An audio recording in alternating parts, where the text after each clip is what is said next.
Jai Hind everyone, welcome to Defense Mania. I am Riya Shah, Science Faculty at Defense Mania.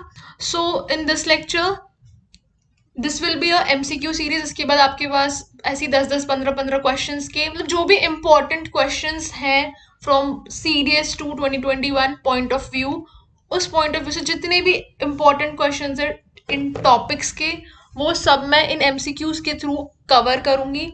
ठीक है. और हमारा plan, हमारी strategy इस तरीके से रहने वाली है दैट आज वाला जो लेक्चर है इसमें I will be covering your cells and tissues.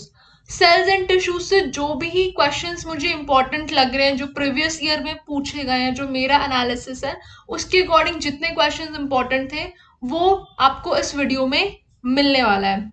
उसके बाद the next video will be on the biological classification. यहाँ पे we will be covering all the important question जो भी आपके classification से important है. इसी में in the last video also I told you कि इसी में आपका animal kingdom और plant kingdom भी आ जाएगा. ठीक है. तो इन सबको कवर करते हुए जितने क्वेश्चंस बनते होंगे जो इंपॉर्टेंट लगेंगे मुझे एग्जाम पॉइंट ऑफ व्यू से, जो टॉपिक्स इंपॉर्टेंट होंगे वो सारे के क्वेश्चंस आपको मिल जाएंगे. In the similar way then will have the flowering plants. फिर ह्यूमन फिजियोलॉजी कवर करेंगे हम एमसीक्यूज के साथ ही. Cell cycle, genetics, biomolecules, molecular biology, evolution, biotechnology, ecology, vitamins and diseases. इसके लिए तो मैंने आपको कहा है कि हम एक चार्ट वाली वीडियो भी लेके आएंगे एंड वो मैं श्योरली लेके आऊंगी जैसे जैसे हम कंटिन्यू करने वाले इस सीरीज को. And disease and it's causative organism. ठीक है. तो ये इस सीक्वेंस में हम लोग चलने वाले हैं. This is the plan according to which will be planning the videos आपके एमसीक्यू सीरीज का. तो इसी फॉर्मेट में आपको टॉपिक वाइज एमसीक्यूज मिलने वाले हैं. ठीक है. तो इसीलिए आप इस वीडियो के साथ बने रहना एंड देखते रहना क्या क्या वीडियोस आ रही हैं हर हफ्ते आप लोगों के लिए. Okay. So today's topic is cells and tissues. आज का जो टॉपिक है that is your cells and tissues and will be covering the important questions जो आपके इस पार्ट से important exam point of view से. ठीक है. तो सेल्स एंड टिश्यूज ये आई होप आप लोगों ने पढ़ा होगा सेल्स एंड टिश्यूज क्या है नहीं है.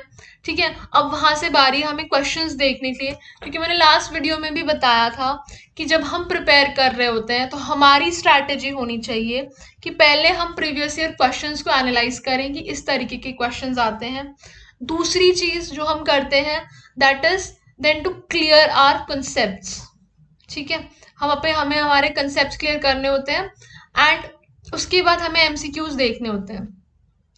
तो आई जस्ट होप कि आपने ये वाला होमवर्क अपना कर लिया होगा, कि आपने एनालाइज कर लिए होंगे पेपर और आपने कुछ कंसेप्ट्स भी क्लियर कर लिए होंगे एंड हम इसी तरीके से पढ़ने वाले हैं. आपको एक प्लान मिल चुका है लास्ट स्लाइड में कि we are gonna move according to this MCQ plan. तो आप लोग अपने एंड पे भी एक काम कर सकते हो that is if you know कि आपको बायोलॉजिकल क्लासिफिकेशन की नेक्स्ट एमसीक्यू मिलने वाले हैं.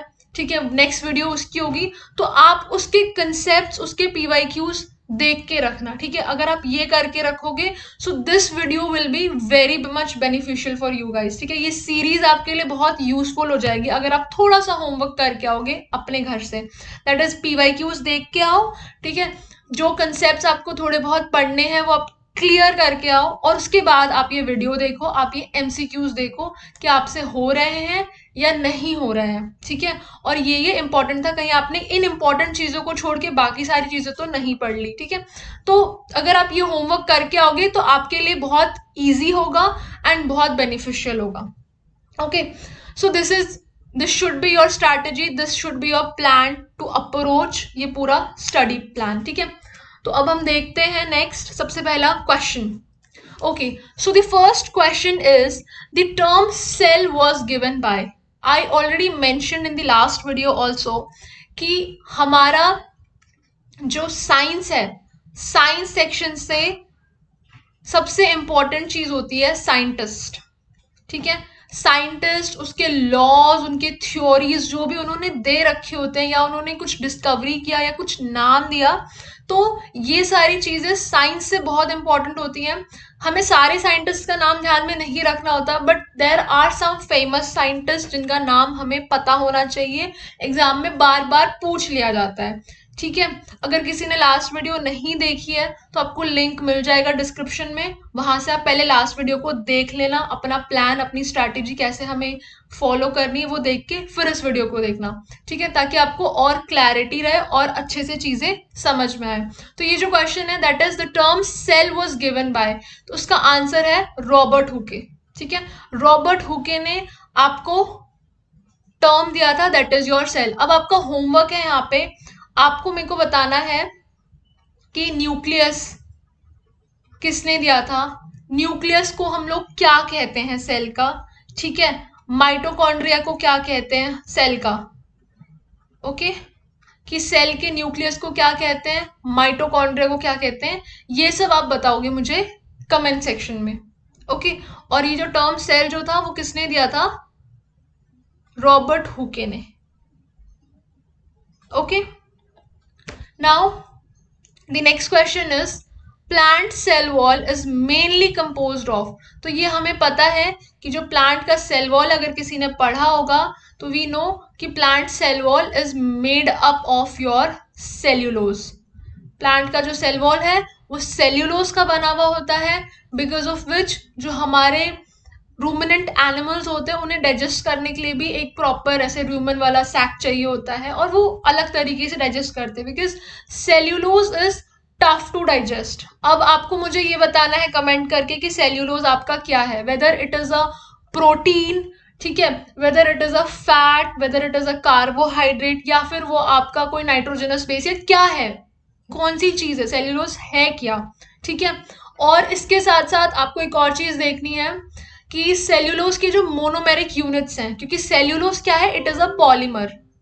ओके, सेल्यूलोज आपका पॉलीमर है, तो ये किस चीज का बना हुआ है, इसके जो यूनिट्स हैं किस यूनिट, किस रिपीटिंग यूनिट का बना हुआ है, ये आप मेरे को कमेंट सेक्शन में बताओगे, क्योंकि again this will be helpful for you guys in biomolecules. Biomolecules में ये आपको मदद करने वाला है, तो इसलिए ये अभी ही आप होमवर्क करोगे, आप मुझे कमेंट करके बताओगे कि सेल्यूलोज है क्या और ये किसका पॉलीमर है। ठीक है, तो ये क्वेश्चन में हमारा हो गया। Next is lysosomes are known as the suicidal bags because of, lysosomes जो है this is a cell organelle, है ना, ये क्या है, हमारा एक सेल ऑर्गेनल है जिसको कि हम लोग क्या कहते हैं, सुसाइडल बैग। ओके, इसको हम लोग सुसाइडल बैग कहते हैं। क्यों कहते हैं, क्योंकि इसके पास है आपकी हाइड्रोलिटिक एक्टिविटी, इसके पास कुछ ऐसे एंजाइम्स हैं जो आपको हाइड्रोलाइज कर देता है, चीजों को खत्म कर देता है, डिग्रेड कर देता है। ठीक है, तो ये इसकी एक्टिविटी होती है जिसकी वजह से ये अनवांटेड चीजों को या पूरे सेल को भी खत्म करने की हिम्मत रखता है, ताकत रखता है कि okay fine, I can destroy the complete cell also if it is required. Okay, so that is because of this hydrolytic activity. और मैंने एक होमवर्क आपको पहले ही दे दिया है कि जैसे हम लोग लाइसोसोम को क्या कहते हैं, सुइसाइडल बैग, है ना, उसी तरह हम न्यूक्लियस को भी कुछ कहते हैं।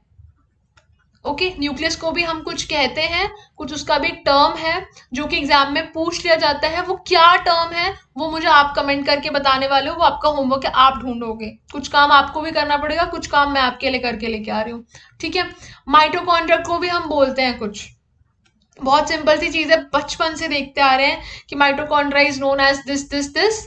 ओके, और एक और चीज मैं यहाँ पे आपको बता दूं, जो एटीपी होता है, ठीक है, जो आपका माइटोकॉन्ड्रिया बनाता है, उसे हम लोग कहते हैं energy currency of the cell. Okay, उसे हम लोग क्या कहते हैं, energy currency of the cell. क्यों कहते हैं, because you can use this ATP for any purpose. आप ये एटीपी देख के आप कुछ भी ले सकते हो, कुछ भी कर सकते हो, इसीलिए हम इसे बोलते हैं energy currency, because ATP energy है हमारा। ठीक है, तो उसी तरह माइटोकॉन्ड्रिया को भी कुछ बोलते हैं हम लोग ऐसे फ्रेम करके, न्यूक्लियस को भी कुछ बोलते हैं, और ये सारी चीजें आपको मुझे बताना है कमेंट करके। Next question is your, the stratified squamous epithelium tissues is present in। अब आपका stratified squamous epithelium tissues कहाँ पे present होता है, so these tissues are present in your mouth and oesophagus. ठीक है, इसका आंसर होगा आपका माउथ और oesophagus. Okay, the forms of networks of endoplasmic reticulum, again your endoplasmic reticulum is your cell organelle. इसका फंक्शन क्या होता है ये आप मुझे बताओगे, ठीक है, कि एंडोप्लाज्मिक रेटिकुलम का क्या फंक्शन है। तो कौन से आपकी दो फॉर्म्स एंडोप्लाज्मिक रेटिकुलम का, smooth and rough endoplasmic reticulum. ये दो फॉर्म्स में मिलते हैं, स्मूथ और रफ। स्मूथ पे आपका कुछ चीज एब्सेंट होती है, रफ पे कुछ चीज प्रेजेंट होती है। अब रफ पे क्या प्रेजेंट होती है वो भी आपको कमेंट करके बताना है, ठीक है, कि रफ एंडोप्लाज्मिक रेटिकुलम पे कौन सा सेल ऑर्गेनल प्रेजेंट होता है, because of which it is known as the rough endoplasmic reticulum. So this you have to tell me in the comment section. Comment करने में बार बार इसलिए बोल रही हूँ, ये सब आपके होमवर्क है, मुझे पता चलना चाहिए कि ओके मेरी मेहनत कुछ हो रही है, ठीक है, देयर इज सम रिजल्ट, आप भी कुछ अपने एंड से काम कर रहे हो, आप भी कुछ होमवर्क कर रहे हो। बस चला मैं बनाते जा रही हूँ वीडियोस, आपको देते जा रही हूँ और आपके एंड से कुछ भी नहीं हो रहा है, ठीक है। तो आपको भी थोड़े से एफर्ट्स डालने होंगे, तभी जाके सक्सेस मिलेगा। The cells in which endoplasmic reticulum, mitochondria and Golgi apparatus are not present. अभी कौन से सेल्स में नहीं होते हैं, प्रोकैरियोटिक सेल्स, ठीक है। हमें पता है कि जो हमारे प्रोकैरियोटिक सेल्स होते हैं उसमें बहुत सारे ऐसे सेल ऑर्गेनल्स हैं जो कि नहीं प्रेजेंट होते हैं, which are only present in your eukaryotic cells. तो अब मैं यहाँ पे आपको एक और होमवर्क दे रही हूँ। अब अपना ऐसा मत करना कि आपको मतलब मेरी वीडियो देखनी ही नहीं, क्योंकि मैं इतना सारा होमवर्क दे देती हूँ। See this is for your benefit. आप थोड़ा रिसर्च करोगे, थोड़ा पढ़ोगे तो आपको और चीजें पता करने को मिलेगी, ठीक है। तो अभी मेरा बस ये वो है कि प्रोकैरियोटिक सेल अगर आपने देखा है यहाँ पे ऑप्शंस में, so now your homework is to know the difference between the prokaryotes and eukaryotes. Okay, prokaryotic cell और यूकैरियोटिक सेल का डिफरेंस आपको बहुत इजीली मिलने वाला है, गूगल कर लोगे, 2 मिनट का काम है। एक बार बस देख लेना कि प्रोकैरियोटिक सेल और यूकैरियोटिक सेल में क्या डिफरेंसेस होते हैं, कौन सा सेल ऑर्गेनल प्रेजेंट होता है, कौन सा एब्सेंट होता है, ठीक है, क्योंकि this is very important from exam point of view. Sentences देके भी वो आपको 3-4 सेंटेंसेस देके भी आपको ऐसे पूछ लेंगे कि विच ऑफ द फॉलोइंग, या ए और बी ऐसे ऑप्शंस जैसे आते हैं, तो कंफ्यूज करने के लिए आपको इस तरीके से भी पूछ सकते हैं। अगर आपका कंसेप्ट क्लियर होगा तो आप ये क्वेश्चन कर पाओगे। तो सिर्फ रटना नहीं है कि प्रोकैरियोटिक सेल में ये नहीं होता, एक बार जाके आपको देखना भी है कि प्रोकैरियोटिक सेल और यूकैरियोटिक सेल में क्या क्या डिफरेंसेस है, किस किस पॉइंट पे डिफरेंसेस हैं, ठीक है। तो आपका एक ये होमवर्क हो गया। दूसरा होमवर्क, क्योंकि मैं डिफरेंस की बात कर रही हूँ, एक और चीज कर लेना, हम सेल्स एंड टिश्यूज पढ़ रहे ना, तो प्लांट सेल और एनिमल सेल, इनमें भी डिफरेंस पढ़ लेना, क्योंकि इनमें भी कुछ माइन्यूट या मेजर डिफरेंसेस है, नॉट माइन्यूट, मेजर डिफरेंसेस हैं, लेकिन हमें नहीं पता होता। जैसे प्लांट में सेल वॉल होता है, एनिमल में नहीं होता, ठीक है। फिर और जैसे प्लांट में क्लोरोप्लास्ट होता है, एनिमल में नहीं होता। तो कुछ कुछ चीजें ऐसी है जो प्लांट में है, एनिमल में नहीं है, और कुछ चीजें ऐसी है जो एनिमल में है, प्लांट में नहीं है। तो ये जो डिफरेंसेस हैं वहीं से आपको क्वेश्चंस पूछे जाते हैं। तो that is something that you should no, आपको पता होना चाहिए। तो आपका होमवर्क है, एक तो ये काम करोगे आप, और दूसरा प्लांट और एनिमल सेल का डिफरेंस देखोगे, क्योंकि वहां से भी क्वेश्चंस बनते हैं, ठीक है। तो ये आपके 2 इंपॉर्टेंट टॉपिक्स है जो आपको होमवर्क में करना है। ओके, तो इस क्वेश्चन का जो आंसर है that is your prokaryotic cell, और आपका होमवर्क आपको मिल चुका है। Next is your the cells that consist of chloroplast are involved in. तो अब हमारी बात चल रही है एक सेल ऑर्गेनल की जिसका नाम है क्लोरोप्लास्ट, जो कि आपका एक ग्रीन कलर का सेल ऑर्गेनल होता है, which is only present in your plant cells, जो कि सिर्फ और सिर्फ आपके प्लांट सेल में प्रेजेंट होता है। अब प्लांट सेल में प्रेजेंट है तो ऑब्वियसली यहाँ पे जो ऑप्शंस है उसमें से आपका जो आंसर होगा that will be your photosynthesis, because chloroplast is the organelle which is involved in your photosynthesis, which consists of your chlorophyll. उसमें आपका क्लोरोफिल होता है ग्रीन कलर का पिगमेंट, जिसकी वजह से आपका फोटोसिंथेसिस होता है, जिसकी वजह से प्लांट अपना फूड बनाती है, नॉट ओनली अपना फूड, वो हम सबका फूड बना रही है, क्योंकि जो हमारा फूड चेन है वो स्टार्ट कहाँ से होता है, प्लांट से होता है, एनर्जी यहीं से निकलना शुरू होती है, फिर धीरे धीरे धीरे धीरे धीरे धीरे करके हमें मिलती है कि नहीं। तो इसीलिए जो फोटोसिंथेसिस है it is a very very very important process, और ये कहां पर होता है, this takes place in your chloroplast. अब एक होमवर्क है, क्योंकि बिना होमवर्क के मेरा मन नहीं लग रहा, ठीक है, तो अब मैं आपको बता दूं। तो आपका काम क्या है, ये बहुत रिपीटेड क्वेश्चन है, जिन्होंने सीडीएस दिया होगा 1-2 बार 3 बार, उन्हें पता होगा कि ये क्वेश्चन बहुत फेवरेट है यूपीएससी का, वो पूछ ही लेता है, ठीक है। तो यहाँ पे मैंने वो क्वेश्चन डाला नहीं है, वो आप खुद सर्च करोगे। ओके, जो आपका क्लोरोफिल है, इनफैक्ट ये क्वेश्चन यूपीएससी ना किसी भी उसमें पूछ लेता है, चाहे आपका सीएपीएफ हो, एनडीए हो, ये यूपीएससी का फेवरेट क्वेश्चन है, ठीक है। तो जो आपका क्लोरोफिल है, क्लोरोफिल में कौन सा एटम प्रेजेंट होता है, कौन सा एलिमेंट का एटम प्रेजेंट है, ठीक है, कौन सा एलिमेंट प्रेजेंट है, तो ये आपको मुझे बताना है कमेंट करके। दिस इज वेरी इंपॉर्टेंट, मुझे उसका आंसर पता है, लेकिन मुझे आप लोगों से जानना है। गूगल करो, कुछ भी करो, बट देखो ताकि आपके दिमाग में रहे। मैं बता दूंगी तो आपको शायद ध्यान में नहीं रहेगा, खुद से देखोगे तो आपको हमेशा ध्यान में रहेगा, ठीक है। तो आपको ये क्लोरोफिल वाला पार्ट देखना है कि क्लोरोफिल में कौन सा एलिमेंट प्रेजेंट होता है, कौन सा एटम प्रेजेंट होता है, ठीक है। So this is your homework from this part. Now, the type of support tissues that consist of uneven thickened primary walls with elongated cells is called, तो ये हो गए आपके कोलेनकाइमा टिश्यूज, ठीक है। अब आपको यहाँ पे you should know the difference, the basic difference between your parenchyma, ठीक है, collenchyma and sclerenchyma.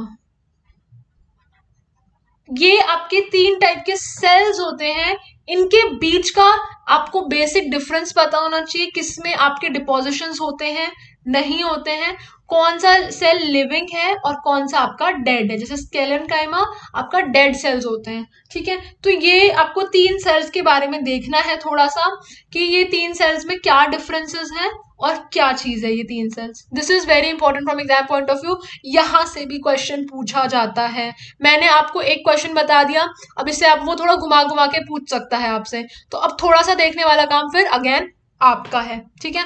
This is कि मैं आपको बता रही हूँ कि हाँ ये टॉपिक्स इंपॉर्टेंट है, इसमें से ये पढ़ना है, okay, that's my only concern. तो आपको अब देखना है कि पेरेनकाइमा, कोलेनकाइमा, स्क्लेरेनकाइमा, इनमें कौन सा लिविंग सेल है, कौन सा डेड सेल है, किसमें किस टाइप की डिपोजिशन है, किसकी सेल की थिकनिंग कैसी है, तो ये आपका होमवर्क है इस बात से।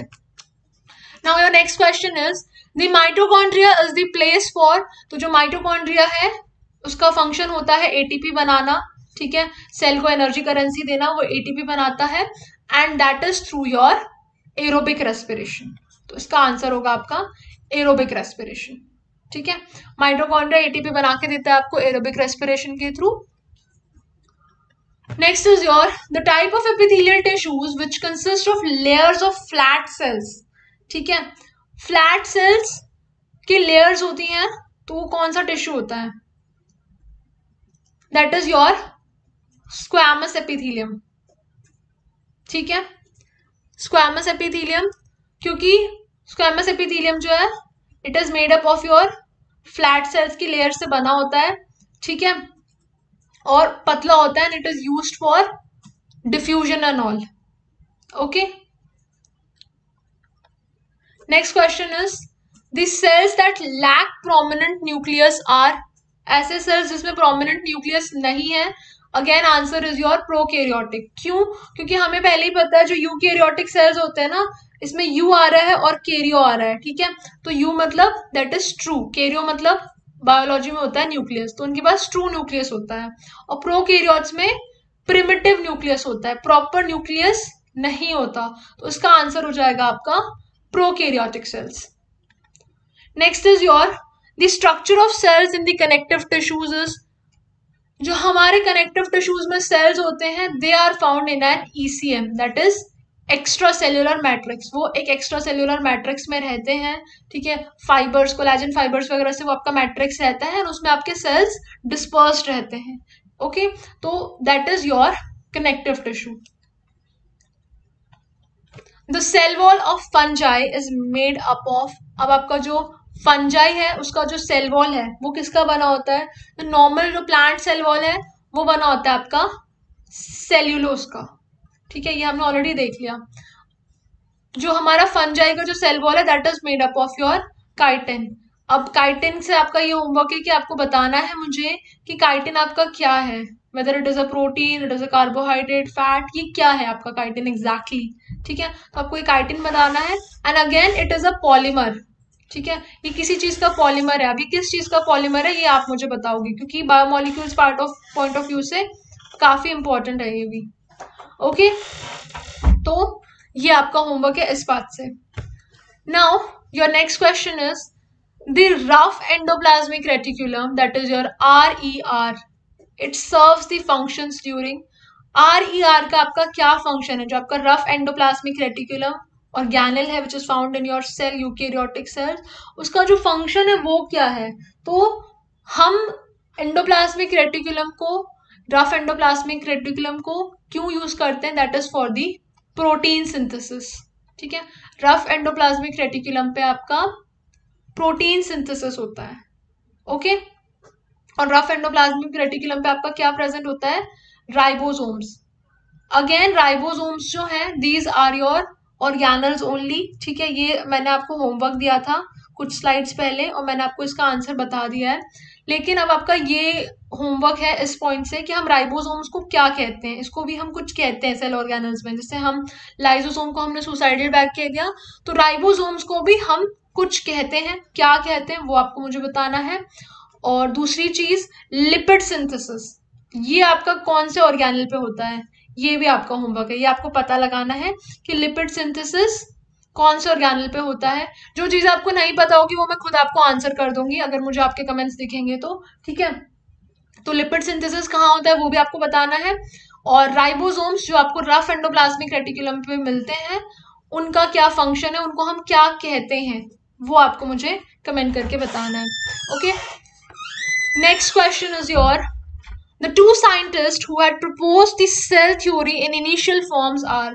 तो ये आपको साइंटिस्ट का नाम ध्यान रखना है, इसमें कुछ भी हार्ड एंड फास्ट नहीं है. तो ये जो साइंटिस्ट है that is Schleiden and sworn. इन्होंने आपका सेल थ्योरी दिया था, बहुत ही फेमस सेल थ्योरी दिया था. ओके, तो ये आपको ध्यान में रखना है. साइंटिस्ट के नाम आपको बहुत अच्छे से ध्यान में रखने हैं. Next question is your the composition of cell membrane consist of.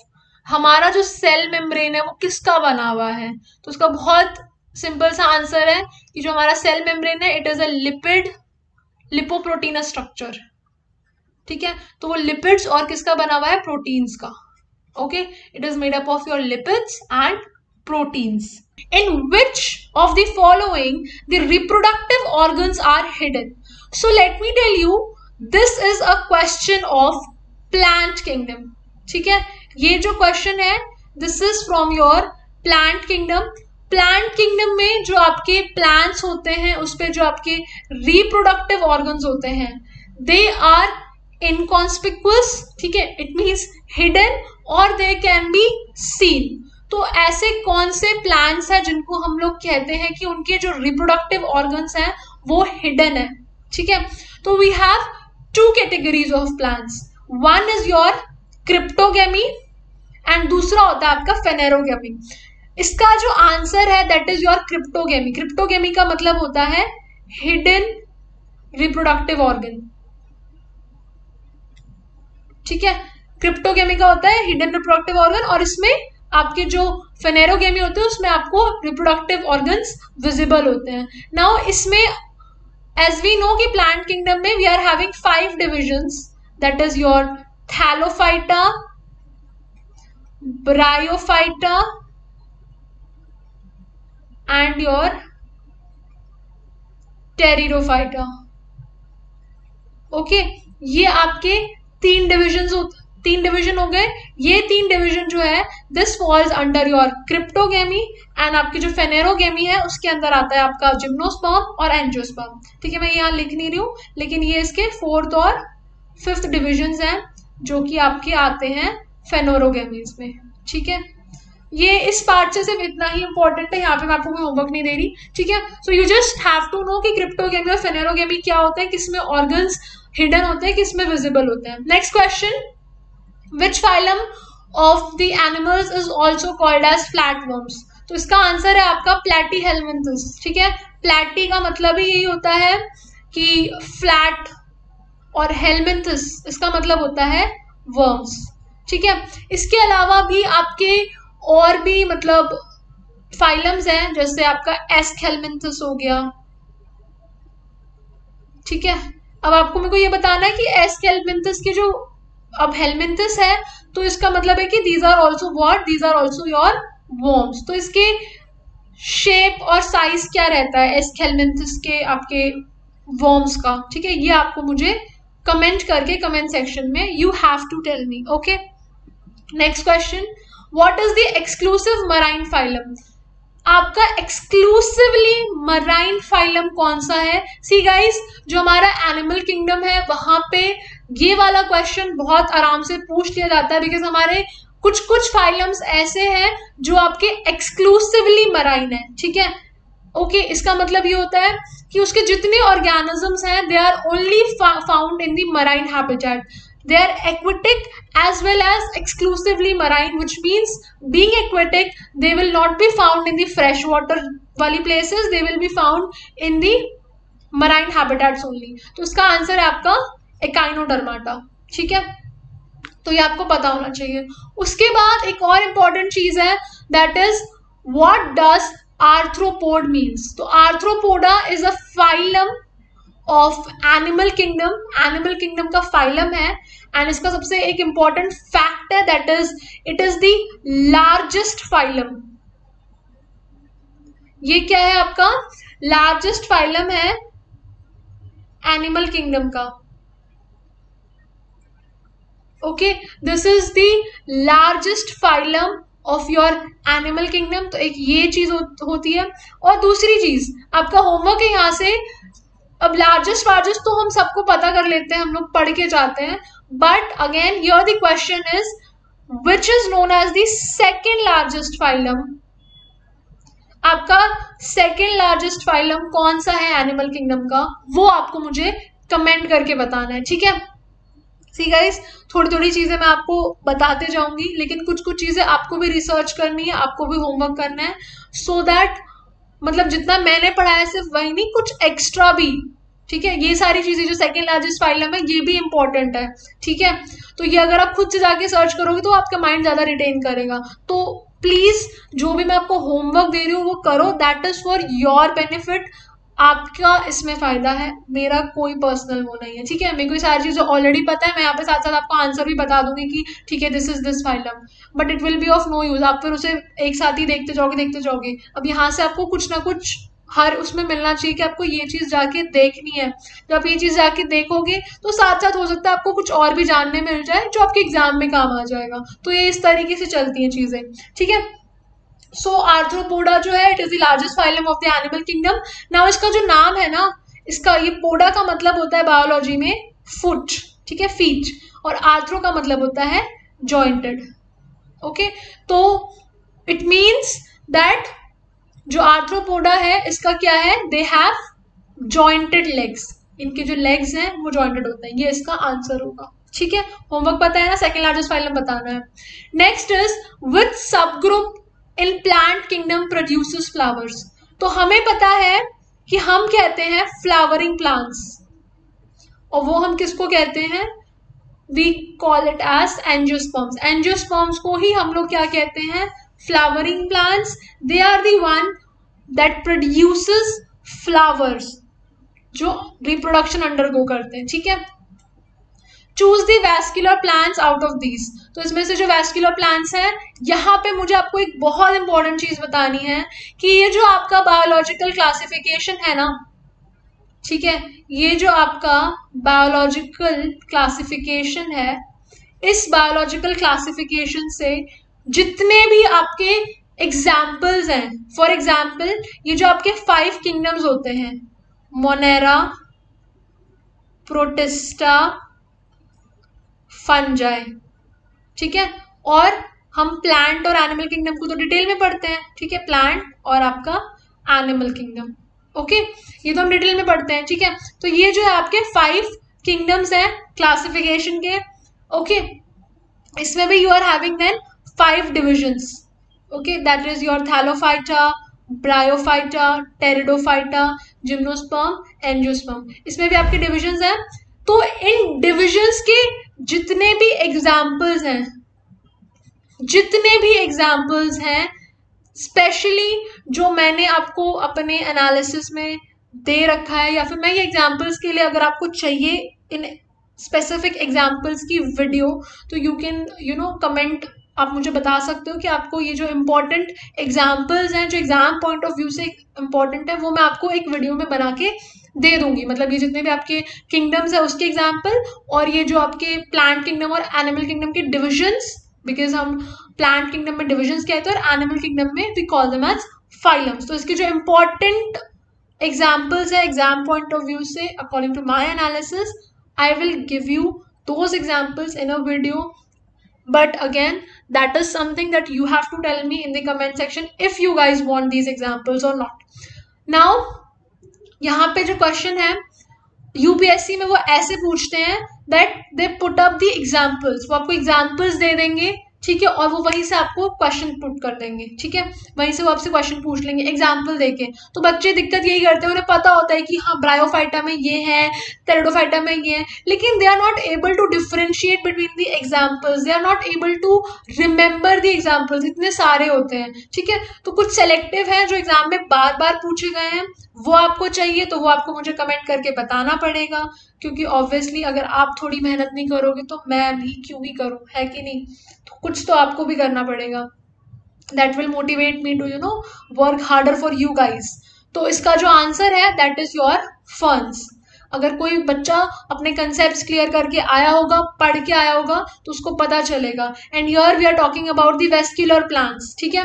तो अगर किसी ने पढ़ाई की होगी तो उसको पता होगा कि जो ये वेस्क्यूलर बंडल्स हैं that is your xylem and phloem, ये जो वेस्क्यूलर बंडल्स है और जाइलम और फ्लोएम है, और ये जाइलम और फ्लोएम आपको मिलते हैं टेरिडोफाइटा के बाद से, ठीक है। टेरिडोफाइटा जो है इस डिवीजन के बाद से आपको ये क्या कहते हैं वेस्क्यूलर प्लांट्स मिलना शुरू हो जाते हैं, वेस्क्यूलर बंडल्स मिलना शुरू हो जाते हैं। टेरिडोफाइटा में रहते हैं, जिम्नोस्पर्म्स में रहते हैं और एंजियोस्पर्म्स में रहते हैं, ओके। ये जो मॉस्टर्स, लिवरवर्ट्स और हॉर्नवर्ट्स है ना, ये आपके इनिशियल के जो 2 डिविजन है थैलोफाइटा, ब्रायोफाइटा, इनको बिलोंग करते हैं। तो टेरिडोफाइटा, जिम्नोस्पर्म और एंजियोस्पर्म्स में से इसके जो एग्जाम्पल्स हैं they will be belonging to इस वाले क्वेश्चन के पार्ट में, दैट इज वेस्क्यूलर प्लांट का कौन सा एग्जाम्पल है, ठीक है। तो उसके लिए यू शुड नो कि पहली बात वेस्क्यूलर जो बंडल्स है वो कौन से फाइलम से, कौन से डिविजन से स्टार्ट होते हैं, and the second thing is you should know some of the important examples which are important from exam point of view, and if you guys want those examples, so let me know in the comment section, and then we are moving to the next question. See again here it is a question based on the examples, okay। So here which of these are found filamentous, तो filamentous form में हमें मिलता है that is your Spirogyra, हमें Spirogyra जो है ये filamentous form में मिलता है, और इसका रिप्रोडक्शन भी कैसे होता है, फ्रैगमेंटेशन से होता है। मतलब ये इस पार्ट से ब्रेक ऑफ हो जाएगा, ये इस पार्ट से ब्रेक ऑफ हो जाएगा, ये इस पार्ट से ब्रेक ऑफ हो जाएगा, मतलब इस तरीके से। What is the phylum of octopus, octopus का फाइलम क्या है, again this is from example, यहाँ पे ही आपको और भी एग्जाम्पल दे देते हैं, पाइला दे देते हैं, ठीक है, पर्ल ऑयस्टर दे देते हैं, तो बच्चे बहुत ऐसे कंफ्यूज से हो जाते हैं। तो इसका जो आंसर है तो बहुत इजी सा है, दैट इज योर मोलस्का, ठीक है। लेकिन ऐसे ऐसे क्वेश्चन दे देते हैं, एप्पल स्नेल बोल देंगे, ओके। तो ये कुछ कुछ एग्जांपल्स बहुत इंपॉर्टेंट है मोलस्का के फाइलम से। मैंने कहा ना एग्जाम्पल बेस्ड बहुत क्वेश्चन आते हैं, इसीलिए मैंने इस पार्ट पे इतना स्ट्रेस किया है। I am telling you biological classification एक ऐसा टॉपिक है, अगर इसके आपने सिर्फ एग्जाम्पल्स भी देख लिए ना तो बहुत चांसेस है कि वहां से क्वेश्चन आएगा और आपका ये वाला पार्ट निकल जाएगा, ठीक है। क्योंकि इसका जो सब्जेक्टिव पार्ट है कि अच्छा आर्थ्रोपोडा में ये होता है, उसके सिर्फ 2-3 पॉइंट्स है, वो सब पढ़ के चले जाते हैं। दिक्कत आती है कि दुनिया भर के एग्जाम्पल्स है, कौन सा पढ़ना है, कौन सा याद रखना है, कौन सा छोड़ना है, यहीं पे प्रॉब्लम आती है। इसीलिए जो यूपीएससी है वो उसी पार्ट से आपको क्वेश्चन देती है, ठीक है, एग्जाम्पल्स दे देती है और हम वही छोड़ के चले जाते हैं। इसलिए आई एम स्ट्रेसिंग कि एग्जाम्पल्स पढ़ के जाना, और वीडियो चाहिए तो मुझे बता देना, ठीक है। चलो, find out incorrect sentence. Protista includes unicellular eukaryotic organisms, okay, but protista includes unicellular eukaryotic organisms, ठीक है, बिल्कुल सही है, क्योंकि जो हमारा मोनेरा होता है उसमें यूनिसेल्युलर तो होते ही हैं, बट दे आर प्रोकैरियोटिक, ठीक है। And it is only after the protista that your protista is a kingdom जहां पे कि आपका यूनिसेल्युलर भी है और इट इज यूकैरियोटिक भी। Whittaker, this will be capital because this is the name of the scientist. Whittaker considered cell structure, mode and source of nutrition, classifying the organism into 5 kingdoms. तो ये sentence भी सही है क्योंकि ऐसा ही हुआ था। Both Monera and Protista may be autotrophic and heterotrophic. True, सही बात है। D, this is the incorrect statement. क्यों? Because Monerans have well-defined nucleus. No, how is that possible? Monera जो है, Monera क्या है? Monera is a kingdom which is consisting of unicellular prokaryotic organisms, ठीक है। तो इसका मतलब ये कि ये सिंगल सेल्ड है और प्रोकैरियोटिक है। प्रोकैरियोटिक का मतलब हो गया कि उनका कोई वेल डिफाइंड न्यूक्लियस नहीं है, तो obviously this statement is a incorrect statement and therefore the correct answer for this question will be your option number D. तो इस तरीके से अगर आपके कंसेप्ट क्लियर होंगे, तो अगर आपके पास सेंटेंस फॉर्म में भी क्वेश्चंस आ रहे हैं, you will be able to analyse the question and then answer it accurately, ठीक है। तो इसीलिए आपको अपना कंसेप्ट पे बहुत वर्क करना है। Your basics should be very clear, बहुत ही ज्यादा क्लियर होना चाहिए, ठीक है। चलो, next question, which among the following has specialized tissue for conduction of water? ये क्वेश्चन तो अब आपको आना ही चाहिए, बिकॉज अभी जस्ट 2 और 3 और 4 स्लाइड्स पहले we had a question on vascular plants, ठीक है।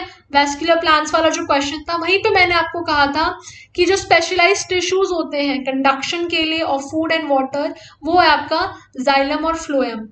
और हमारे प्लांट किंगडम में 5 डिविजन्स होते हैं, पहला, दूसरा, तीसरा, चौथा, पांचवा। That is your Thallophyta,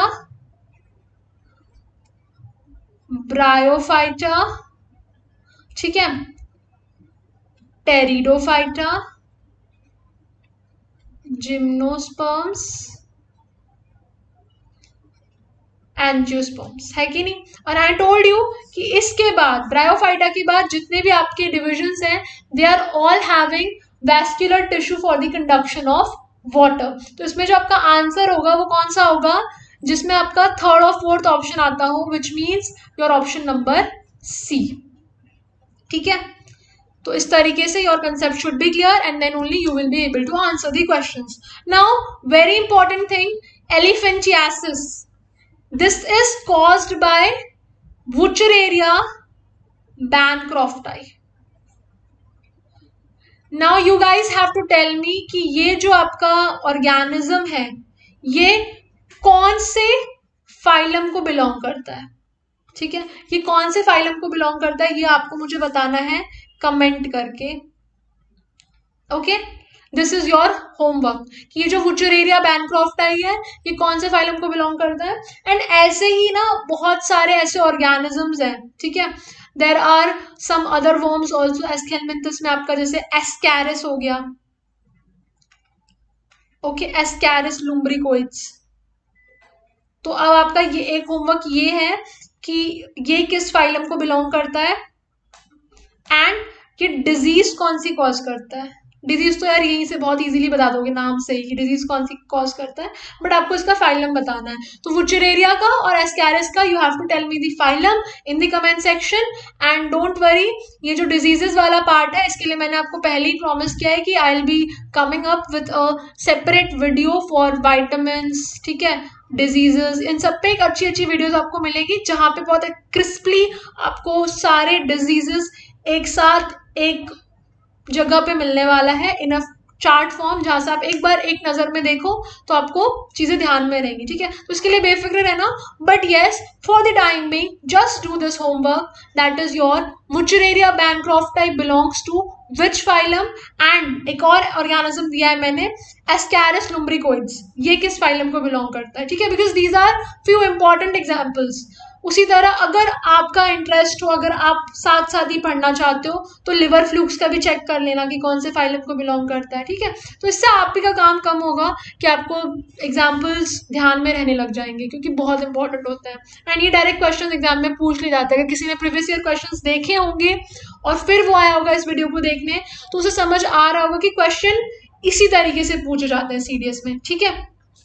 Next question is, which one is the most striking or common character of the vertebrates? तो vertebrates का most common और striking character is presence of a notochord, ठीक है। notochord present होता है vertebrates में। This is the very basic and बहुत ऐसा striking character which is must, जो कि must है for which should be present in your vertebrates for it to be called your vertebrates, ठीक है। Next question, which among the following have scales? तो हमारा जो स्केल्स है वो हमारे fishes that is your Pisces और रेप्टाइल्स में होता है, क्रोकोडाइल्स वगैरह में। तो बी और सी, तो बी और सी आपको किस में दिख रहा है? 2 and 3। So for this your answer will be C, ठीक है। इसके लिए आपको देखना पड़ेगा कि आपके जो 5 क्लासेस हैं वर्टिब्रेट्स के, जो वर्टिब्राटा है उसकी जो क्लासेस हैं उसके एग्जाम्पल्स और उसके कुछ फीचर्स वो आपको ध्यान में रखने पड़ेंगे।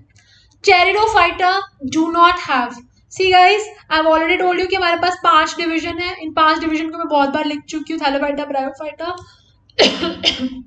Excuse me, pteridophyta, gymnosperms and angiosperms. अब मैं शॉर्टकट में लिख रही हूँ। So let me tell you, जो हमारे फ्लावर्स है ना वो सिर्फ इन्हीं दोनों फाइलम्स, इन्हीं दोनों डिविजन्स में मिलते हैं। ये जो आपके क्या है, दीज आर योर क्रिप्टोगेमी, इनके रिप्रोडक्टिव ऑर्गन्स हिडन होते हैं, तो they don't possess any flower और any that kind of structure, okay. तो टेरिडोफाइटा में क्या नहीं होता, जिम्नोस्पर्म्स और एंजियोस्पर्म्स हैं, ठीक है। तो टेरिडोफाइटा डू नॉट हैव, इसके पास रूट होगा, स्टेम होगा, लीव्स होंगी, लेकिन क्या नहीं होगा, that is your flowers is lacking because it is only present in your gymnosperms and angiosperms, okay. अब इसमें भी ना एक चीज होती है, नेकेड और कवर्ड, ठीक है। तो अब आपको ये देखना है कि किसमें आपके नेकेड सीड्स प्रोड्यूस होते हैं और किसमें आपके कवर्ड सीड्स प्रोड्यूस होते हैं, ठीक है। जिम्नोस्पर्म्स और एंजियोस्पर्म्स में one of them produces the naked seeds and one of them produces seeds within the fruit, ठीक है। तो ये आई गेस जिन्होंने पढ़ा होगा उन्हें तुरंत ही अभी पता होगा कि ओके फाइन, इसका आंसर ये है। जिन्होंने नहीं पढ़ा है, अभी भी कुछ नहीं बिगड़ा है, प्लीज जाओ जाके सर्च करो, you will get to know कि नेकेड सीड्स कौन प्रोड्यूस करता है और कवर्ड सीड्स फ्रूट के अंदर कौन प्रोड्यूस करता है, ठीक है।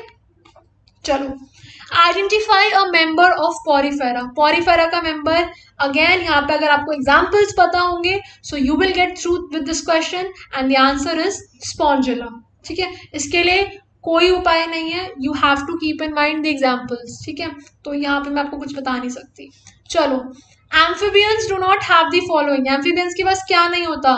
Yes, they do possess a 3 chambered heart, ठीक है।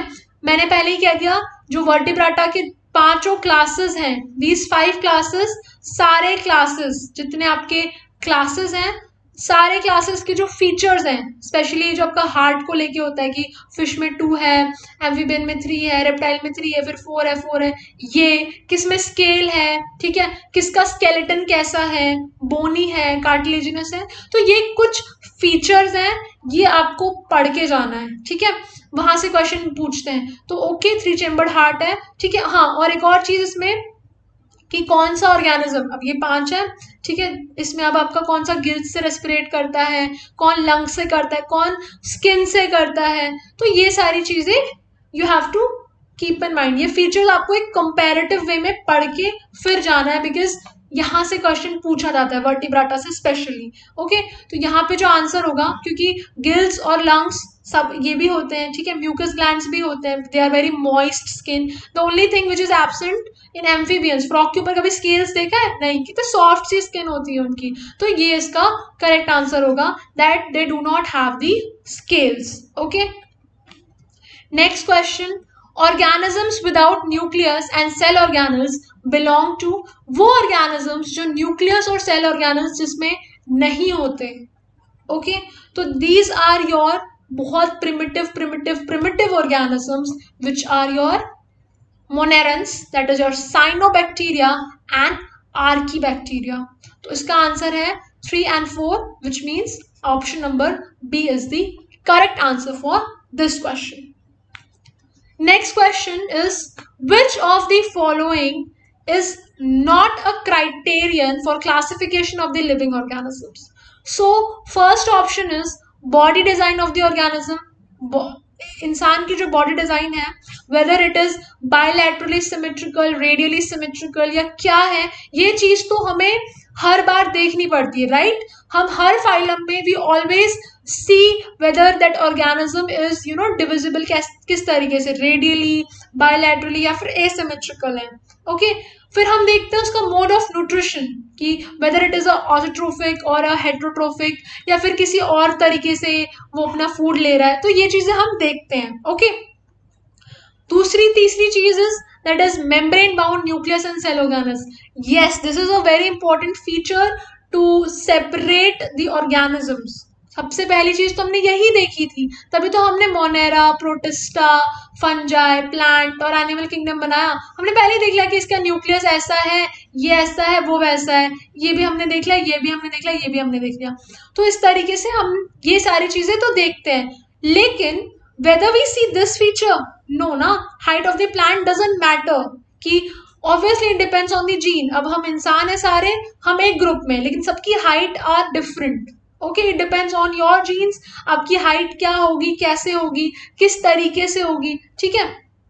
तो that is something a very personal thing कि आपके जीन्स के ऊपर है, इसमें आप इसको क्लासिफिकेशन का बेसिस नहीं बना सकते। It will vary from organism to organism. ये जो कुछ चीजें, these are very basic and common. So these 3 things are criterion for the classification, but this is not. So your answer will be option number D. Next is the feature that is not a characteristic of Protochordata. Protochordata का कौन सा characteristics नहीं है? अब जिसने अभी हमने थोड़ी देर पहले देखा था दैट आर्थ्रोपोड्स में जॉइंटेड लेग्स होते हैं, तो ये तो तुरंत ही हमें निकल गया। अब हम देख लेते हैं कि प्रोटोकॉर्डेटा के क्या क्या कैरेक्टर्स होते हैं। सबसे बेसिक मोस्ट इंपॉर्टेंट जो कैरेक्टर है प्रोटोकॉर्डेट्स में, that is presence of notochord.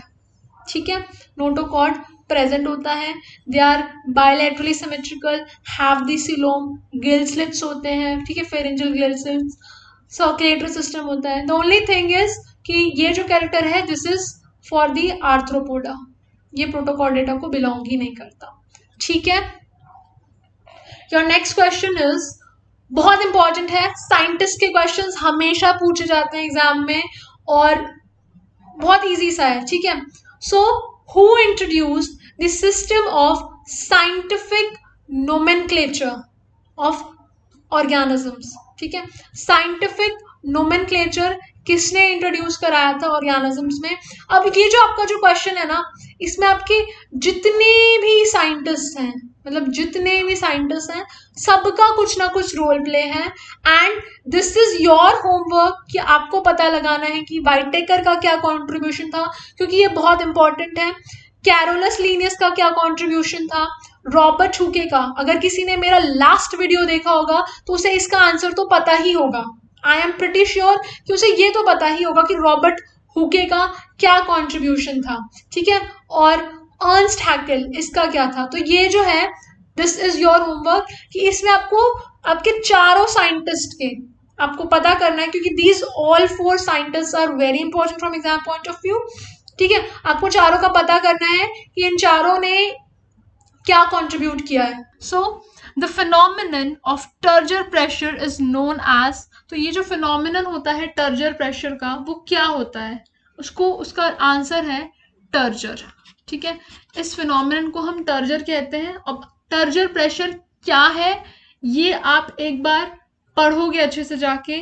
ठीक है, इसमें आपका पूरा सेल का आएगा, आइसोटोनिसिटी क्या होती है, ठीक है, हाइपोटोनिसिटी क्या होती है, हाइपरटोनिसिटी क्या होती है, किस तरीके से सेल के अंदर वाटर घुसता है या फिर लीव करता है, वो किस चीज पे डिपेंड करता है। ठीक है, कंसंट्रेशंस क्या होते हैं, तो इन सारी चीजों पे आपकी ये सारी चीजें डिपेंडेंट है and these things are very important from exam point of view, और इसके ऊपर क्वेश्चंस आते हैं।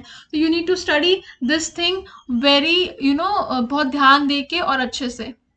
The main function of guard cells is to help with, तो जो मेन फंक्शन है गार्ड सेल्स का वो क्या है, गार्ड सेल्स का क्या काम होता है, गार्ड सेल्स का काम होता है ट्रांसपिरेशन को देखना। ठीक है, ट्रांसपिरेशन क्या होता है हमने बचपन में भी पढ़ा है, जो स्टोमाटा से जो वाटर निकलता है, एक्सेस ऑफ वाटर, उसी को हम लोग ट्रांसपिरेशन कहते हैं। ठीक है, तो यहाँ पे आपके ऑप्शंस में ट्रांसक्रिप्शन भी दिया हुआ है। ट्रांसक्रिप्शन और ट्रांसपिरेशन में कंफ्यूज नहीं होना है, because transcription is a completely different term of molecular biology, वो भी आपको समझ आएगा कि ट्रांसक्रिप्शन का मतलब क्या है। ठीक है, सो जो मेन फंक्शन होता है गार्ड सेल्स का that is transpiration. The movement of materials from leaves to other tissues of the plant is called, ये जो movement होता है किसी भी मटेरियल का, स्पेशली जो फूड मटेरियल्स होते हैं, यहाँ पे हम मटेरियल की बात करें, नॉट अबाउट दी वाटर। ठीक है, अगर हम वाटर की बात करते तो अलग हो जाता। ठीक है, तो we are talking about the materials, तो इसको हम लोग क्या कहते हैं, this is known as your translocation. और ये किससे होता है आपका, this happens through your vascular bundles, that is your phloem. Phloem की हेल्प से आपका ट्रांसलोकेशन का काम होता है। Transport of food materials in higher plants occurs through, अब आपका ट्रांसपोर्ट जो है फूड मटेरियल्स का, किसका, फूड मटेरियल्स का, किससे होता है, that is with the help of companion cells. कैसे पता चला मुझे ये, मैंने पहले ही आपको बताया है कि जो जाइलम और फ्लोएम है इसके ना 4 एलिमेंट्स हैं। ठीक है, 4 एलिमेंट्स है दोनों में। अभी कौन से एलिमेंट्स है कौन देखेगा, ये आप लोग देखने वाले हो कि इसके 4 एलिमेंट्स के नाम क्या है। ठीक है, तो ये जो 4 एलिमेंट्स है जाइलम और फ्लोएम के अलग अलग, ठीक है, 4 एलिमेंट्स जाइलम में भी है, 4 एलिमेंट्स फ्लोएम में भी है। तो जो कंपेनियन सेल्स है, अब हमें ये ऑलरेडी पता है कि xylem is used for water, water के लिए, और फ्लोएम हम किस लिए यूज करते हैं, फूड के लिए। ठीक है, फूड के लिए, तो जाइलम और फ्लोएम है, फूड की ट्रांसपोर्ट की बात हो रही है यहाँ पे, और जो कंपेनियन सेल है वो फ्लोएम का ही वन ऑफ द एलिमेंट्स है। ट्रकीट्स और सीव एलिमेंट्स जो है ये जाइलम के एलिमेंट्स हैं, कंपेनियन सेल्स जो है ये फ्लोएम का, और फ्लावर तो एक अलग ही चीज है। तो इसीलिए यहीं से हमें पता चल जाएगा कि इसका आंसर क्या होगा आपका, कंपेनियन सेल्स। ठीक है, living cells placed in an isotonic solution tend to retain their shape and size. This is based on the principle of, तो ये जितने भी आपके isotonic solutions और ये solution वाले जो cell वाले questions होंगे, ये सारा जो है किस पे dependent होता है, आपका एक ही principle पे, that is your osmosis. Okay, now let me tell you one thing, osmosis और diffusion में बहुत एक मतलब thin line जैसा फर्क है। डिफ्यूजन में आपका जो सब्सटेंस है, सॉल्यूट है, वो मूव करता है मेम्ब्रेन के अक्रॉस, और ऑस्मोसिस में आपका सॉल्वेंट मूव करता है कंसंट्रेशन के अकॉर्डिंग। ठीक है, जो भी आपका कंसंट्रेशन ग्रेडियंट होगा, जो भी आपका डिफरेंस होगा कंसंट्रेशन में, उसके अकॉर्डिंग आपका सॉल्वेंट मूव करेगा इन केस ऑफ ऑस्मोसिस, और डिफ्यूजन में आपका सॉल्यूट मूव करता है। ठीक है, तो ये एक फर्क होता है।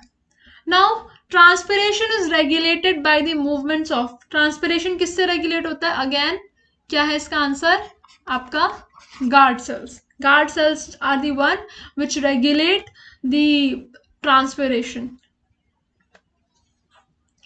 Movement of water through semi permeable membrane produces, अब आपका जो मूवमेंट है वाटर का, जो सेमी परमिएबल मेम्ब्रेन, जो हम लोग जिसकी बात करते हैं सेल में, अगर उसकी मूवमेंट ऑफ वाटर की इन एन आइसोटोनिक सोल्यूशन और हाइपोटोनिक या hypertonic solution, so we are talking about the movement across a semi permeable membrane, जो हम मेम्ब्रेन लेते हैं, जो उसकी हम सेल मेम्ब्रेन की बात करते हैं, again that is a semi permeable membrane. तो यहाँ पे कौन सा प्रेशर क्या एक्ट कर रहा होता है, तो वहां पे आपका टर्जर प्रेशर एक्ट कर रहा होता है।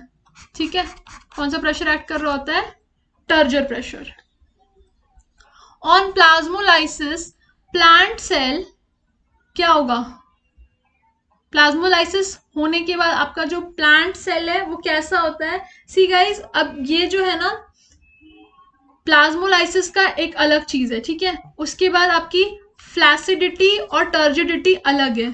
तो ये जो क्वेश्चन है ये आपका कंप्लीटली होमवर्क है, इसका आंसर आप मुझे कमेंट करके बताओगे, क्योंकि इसमें आपको 3 चीजें पढ़नी होगी। ठीक है, एक तो आप सबसे पहले पढ़ोगे कि हाइपोटोनिक सोल्यूशन में क्या होता है, फिर आप हाइपरटोनिक का पढ़ोगे, और फिर आप आइसोटोनिक का पढ़ोगे। ठीक है, अब इन तीनों में ना अलग अलग सिचुएशंस आते हैं। एक में आपका प्लाज्मोलाइसिस हो जाता है, एक में आपका फ्लैसिड होता है सेल, एक में टर्जर होता है, टर्जिड होता है या टर्जर होता है, जो भी टर्जर प्रेशर डेवलप होता है, depending whether the water is leaving the cell या फिर water is entering the cell. ठीक है, जैसे प्लाज्मोलाइसिस है तो प्लाज्मोलाइसिस में जो सेल होता है वो श्रिंक कर जाता है, एकदम श्रिंक।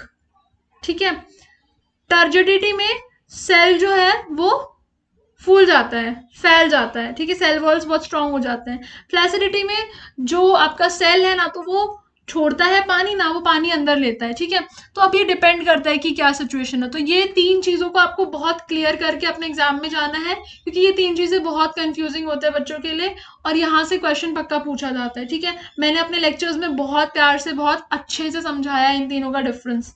ठीक है, who propose the theory of ascent of SAP.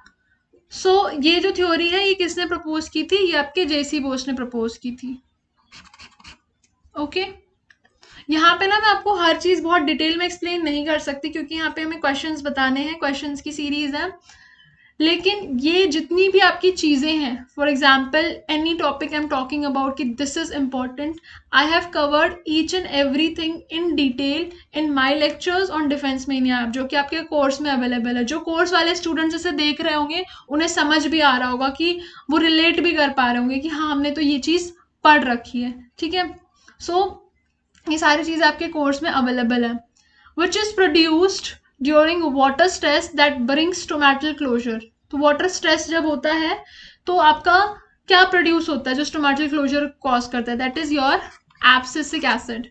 आपका एब्सिसिक एसिड प्रोड्यूस होता है। एब्सिसिक एसिड जो है इसको हम लोग स्ट्रेस हार्मोन भी बोलते हैं प्लांट्स के केस में। ठीक है,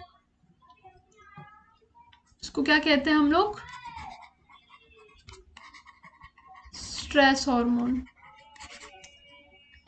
okay, steroid hormones easily pass through the plasma membrane by simple diffusion, because अब जो हमारे स्टीरॉयड हार्मोन्स होते हैं ये क्यों पास करते हैं, क्योंकि हमारा जो प्लाज्मा मेम्ब्रेन है वो लिपिड प्रोटीन है। ठीक है, प्रोटीन और लिपिड का बना हुआ है, और जो हमारे स्टीरॉयड हार्मोन्स होते हैं वो क्या होते हैं, they are your lipid soluble, वो लिपिड से सॉल्युबल होते हैं।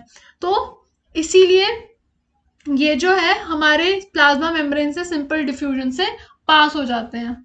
Living cells placed in isotonic solution retain their size and shape, this is based on the concept of. तो ये जो लिविंग सेल्स जो है इसका अगेन यहाँ पे प्रिंसिपल की बात चल रही है। तो ये जो फैसिलिटेड डिफ्यूजन ये सब नहीं है, इसका जो प्रिंसिपल है सेल्स का वो क्या है, ऑस्मोसिस। ठीक है, ऑस्मोसिस ही है इसका प्रिंसिपल। लिविंग सेल्स के किसी भी सोल्यूशन में रहने का, तो उसका वाटर रिटेन करना या वाटर लीव करना या जो भी करना। ठीक है, guttation is mainly due to, it occurs due to your root pressure. ठीक है, ऑस्मोसिस से नहीं होता। गुटेशन क्या होता है, एक बार आपका होमवर्क है गुटेशन और ट्रांसपिरेशन में डिफरेंस जानोगे। बहुत ऐसे थे, बहुत कम मतलब एक बहुत माइन्यूट सा डिफरेंस है। ट्रांसपिरेशन लीव्स से होता है, ग्यूटेशन जो होता है वो स्टेम से या लीव्स के ना साइड से निकलता है। ठीक है, और ये रूट प्रेशर की वजह से होता है। ठीक है, which one is not connected with transport across the cell membrane.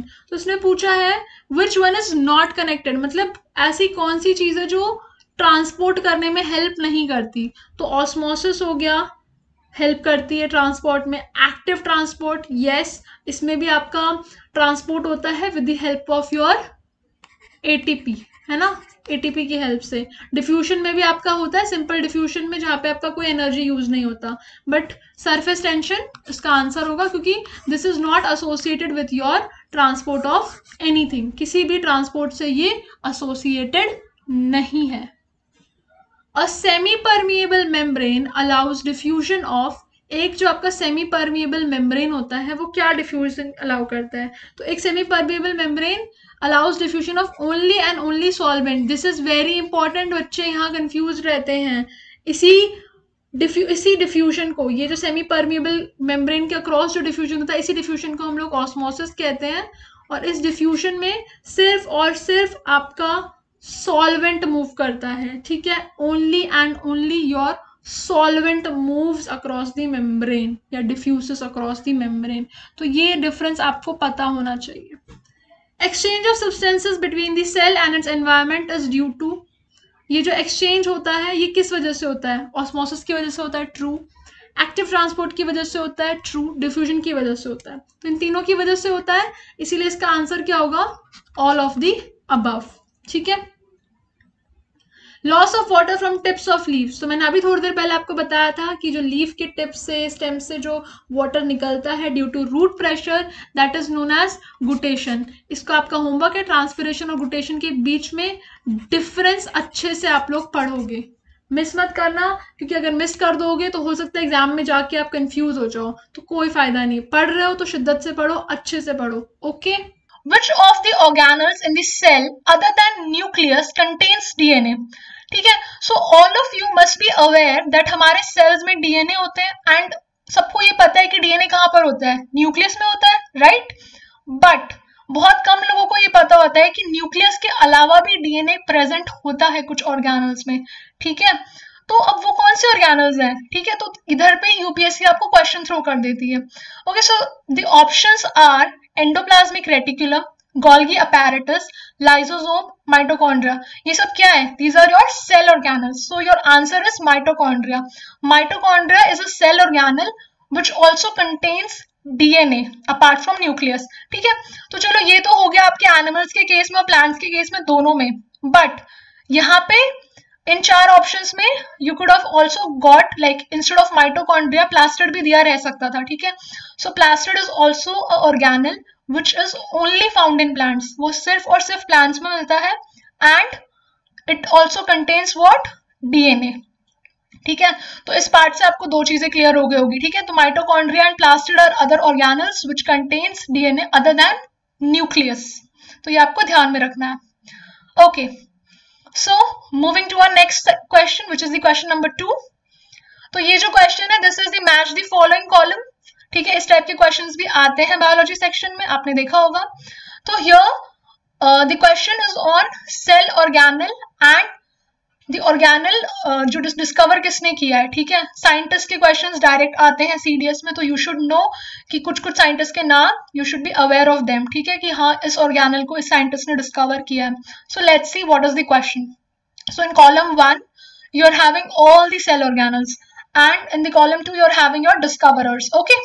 So the option A is your nucleus, हाँ, तो nucleus was discovered by whom? Robert Browne. And B is your ribosomes, ribosomes किसने discover किया था? George E pallid, ठीक है, यहाँ पे George Palade लिखा है, George E Palade, okay. Your lysosomes, lysosomes के लिए एक और चीज मैं बता दूं, lysosomes is also known as your suicidal bags, ठीक है। तो your lysosomes was discovered by your Christian de Duve, and plastids, as I've already mentioned in the last slide, plastid is the organelle which is only found in plants, and it was discovered by your Ernst Haeckel, ठीक है, E. Haeckel और Ernst Haeckel, ठीक है। तो as you can see, ये जो आपका option D है, A का 2, B का 4, C का 1 and D का 3, this is right, so this is your correct answer, ठीक है। इस तरह से आपको ध्यान में रखना है कौन सी ऑर्गेनल किस साइंटिस्ट ने डिस्कवर किया था। So, moving on to your question number 3, which of the organelles is the smallest membrane-bound organelle? ठीक है, तो उसमें से कौन सा ऑर्गेनल ऐसा है जो स्मॉलेस्ट मेम्ब्रेन बाउंड ऑर्गेनल्स है?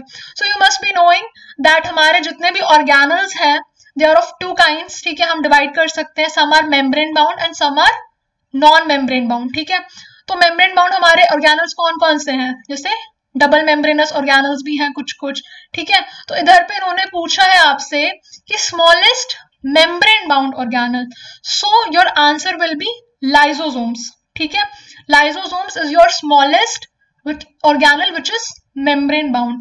Again here type 2 kind of questions can be कि आपका कौन सा organel, the smallest organel, the smallest cell organel, ठीक है, membrane bound कुछ नहीं लिखा रहेगा, they will just ask you smallest organel. तो अगर वैसा question रहेगा so your answer will be ribosomes. तो बहुत ध्यान रखना है कि क्वेश्चन ने डिमांड क्या किया है, ठीक है, आपको ये बिल्कुल ध्यान में रखना है, पहले आपको क्वेश्चन को ही ध्यान से पढ़ना है, ठीक है। कभी कभी ऐसा होता है मैंने आपको राइबोसोम्स और लाइसोसोम दोनों बता दिया, आप कंफ्यूजन में आ जाओगे, नहीं, you just have to first read the questions अच्छे से, ठीक है। यू शुड नो कि what is the demand of the question first, ठीक है, only after that you need to answer the question, ठीक है। So smallest membrane bound organelle is your lysosomes and smallest organelle is your ribosomes. Okay, so yeah, moving on to your next question, which is your question number 4.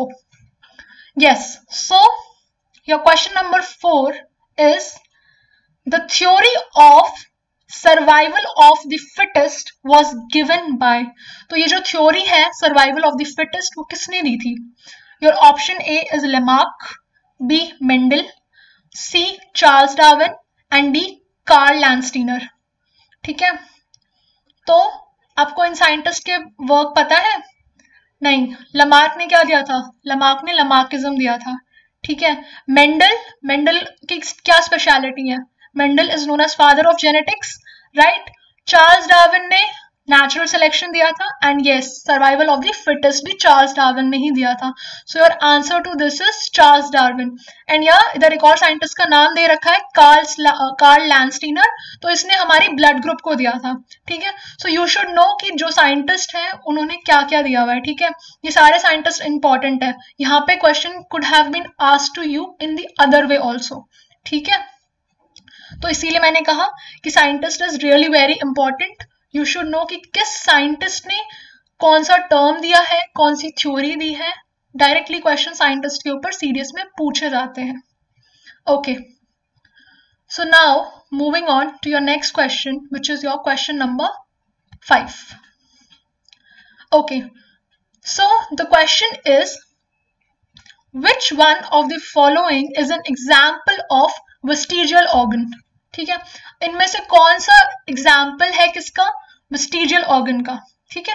तो first of all हमें तो यही नहीं पता होगा कि vestigial organ का मतलब क्या है, right. So I would like to tell you that vestigial organs means those organs which are basically you know which were present earlier, जिसका पहले यूज था, but now with the evolution there is no use of these organs, ठीक है। अब इन organs का कोई use नहीं है हमारे पास, but still they are present in your body, अभी भी वो हमारे बॉडी में प्रेजेंट है, ठीक है। So the very you know बहुत कॉमन एग्जाम्पल हमारे पास है which is your appendix, right.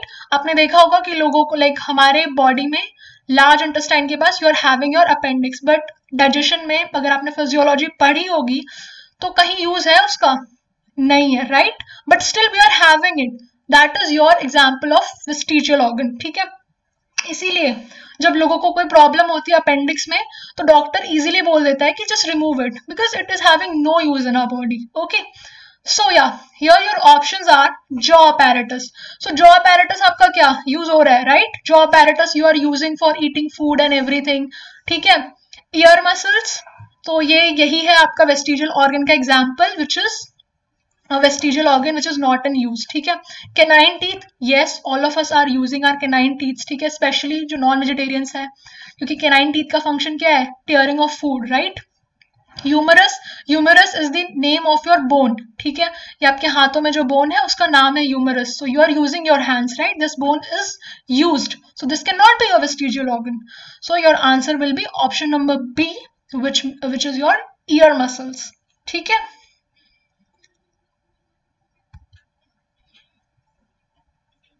Okay, so moving on to question number 6, which is the fossil of Archaeopteryx represents the evidence of origin of, ठीक है, तो इसके आपके पास options हैं. Option A birds from reptiles, option B mammals from reptiles, option C reptiles from amphibians, option D mammals from birds. So you can see यहाँ पे आपके सारे vertebrates के नाम दिए हुए हैं, ठीक है, और जितने भी आपके vertebrates के क्लास हैं it's been given here, ठीक है. So I would like to tell you कि हाँ Archaeopteryx क्या है. Archaeopteryx was a animal, ठीक है, जिसके पास जो फीचर्स थे that was similar to both birds and reptiles, and that's why it is considered as you know intermediate or fossil from birds to reptiles, ठीक है. एवोल्यूशन शो करता है कि हाँ बर्ड्स बने, कहाँ से बने, फ्रॉम रेप्टाइल्स, ठीक है. बिकॉज यू नो वर्टिब्रेट्स में क्लास कैसे होते हैं. First is your pisces which contains your all of your fishes, ठीक है, आपके पास सारे फिशेस आते हैं. Then your amphibians, then your reptiles, then your birds and then mammals, ठीक है. तो एवोल्यूशन इसी तरह से हुआ है from water to you know land, ठीक है.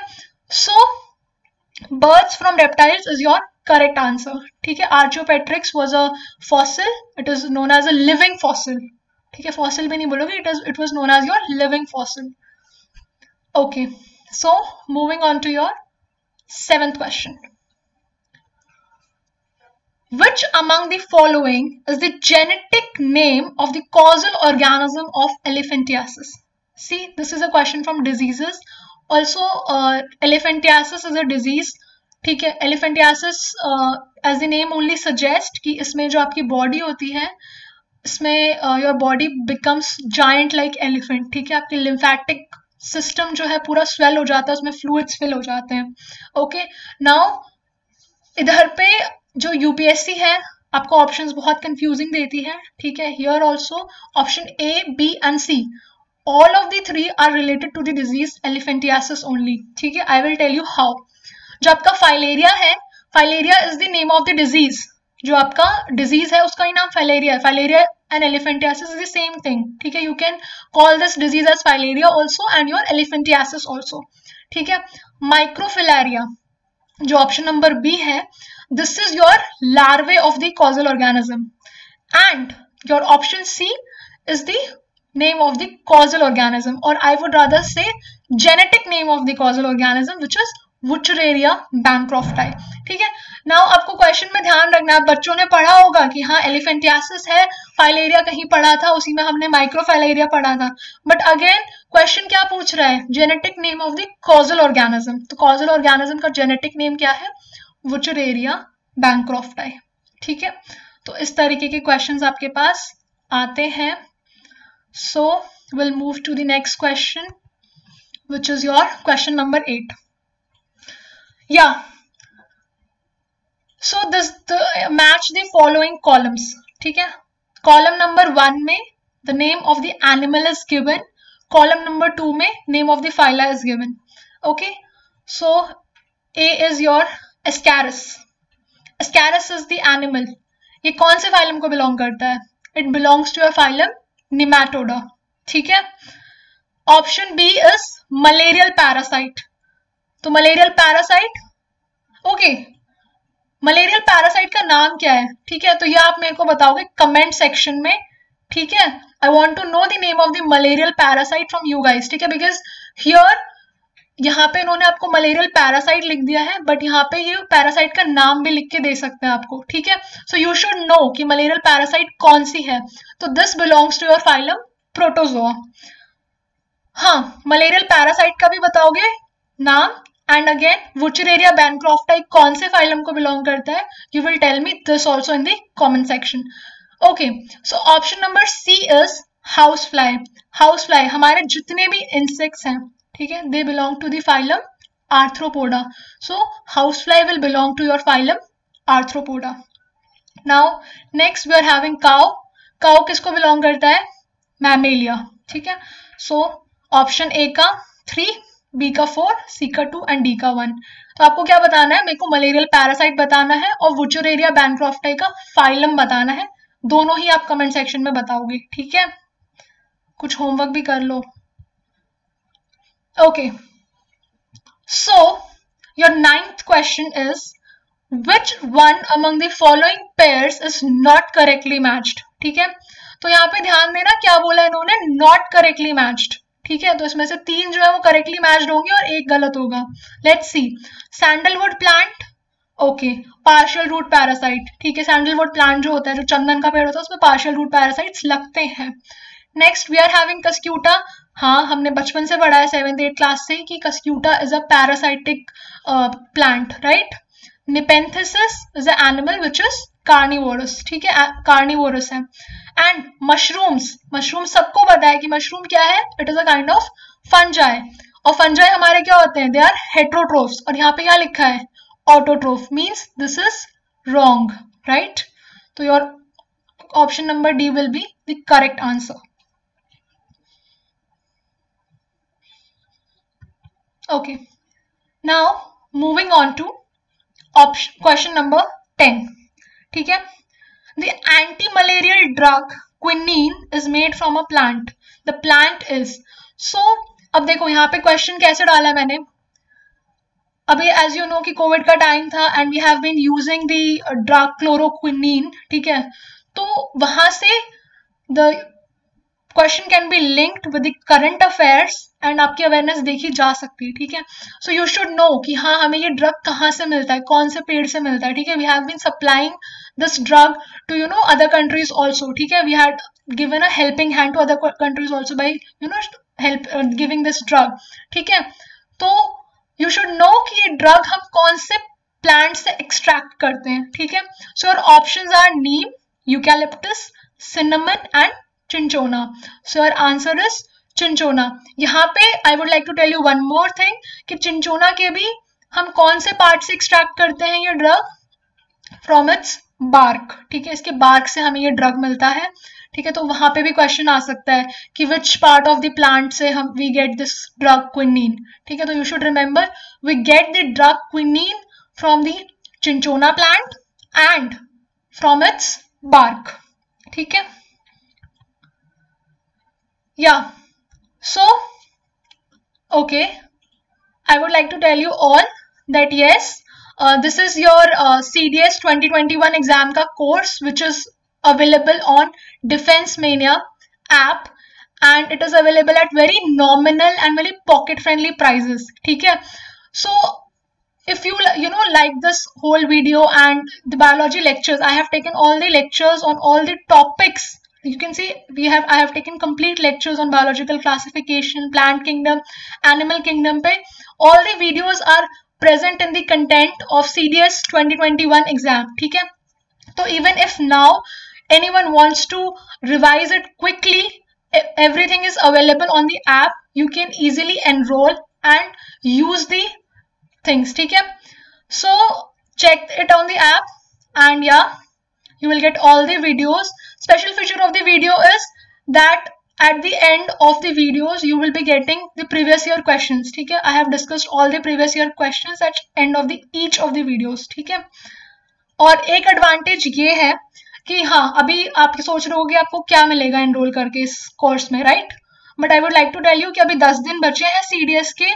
ठीक है, और यहाँ से अगर आप क्विकली इन चीजों को रिवाइज कर लोगे तो that will be a benefit for you for this CDS exam. And as you can all see कि ये जो पूरा कोर्स है it is valid till 26 November 2021, right. So होगा बेसिकली क्या, आपको इस CDS के लिए रिविजन मिल जाएगा एंड नेक्स्ट CDS के लिए you can completely prepare for the next CDS. ठीक है, so without wasting any more time let's move to our next question. Yeah, so the question number 11, the ultimate cause of water movement in a plant stem against gravity is.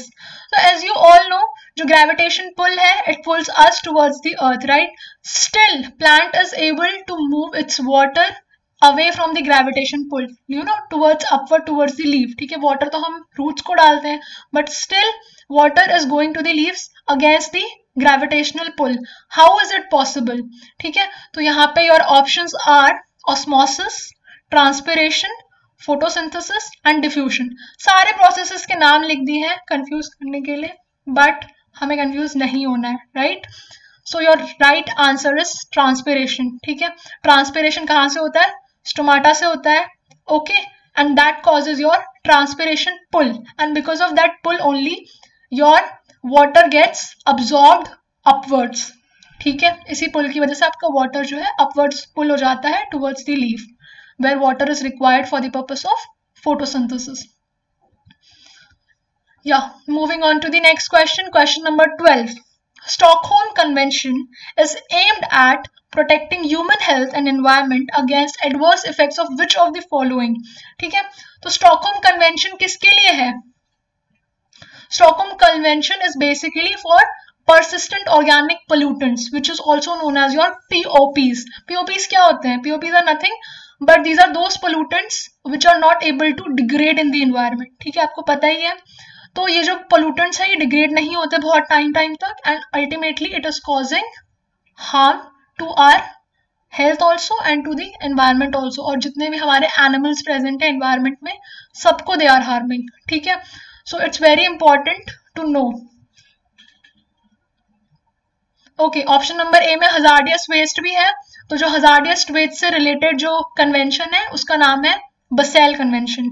ठीक है, ये जितने भी conventions हैं और हर चीज है, I have covered everything in the lectures. ठीक है, जो वीडियो लेक्चर्स मैंने बनाए हैं डिफेंस मेनिया ऐप पे CDS कोर्स के लिए, everything has been covered there completely. सब कुछ आपको वहाँ पे बहुत अच्छी तरीके से मिलेगा.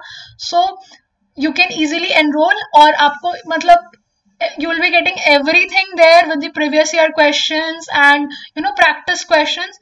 So अभी भी कुछ नहीं बिगड़ा है. ठीक है, अभी भी you can prepare your best and go for the examination. ठीक है. Okay, moving on to the second question, 13th question.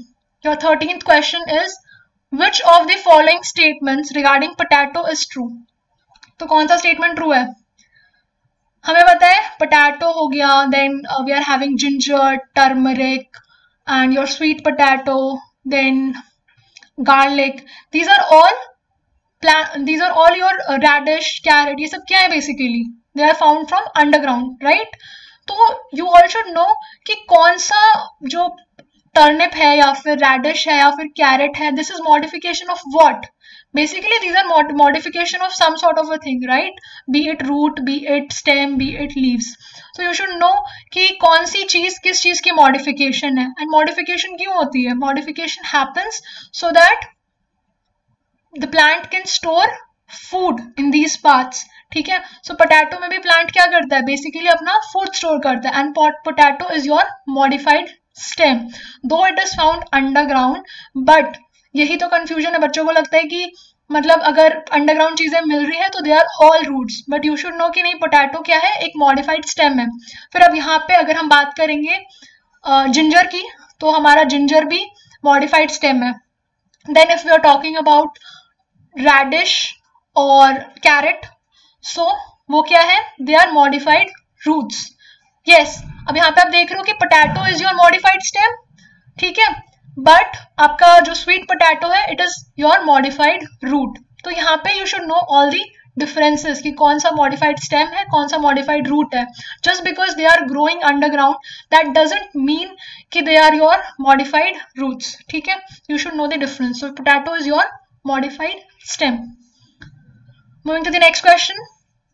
या, so your next question is, wavelengths of which of the following color of the visible spectrum of light are maximally absorbed by green plants? तो green plants maximally कौन से colour की light absorb करती है?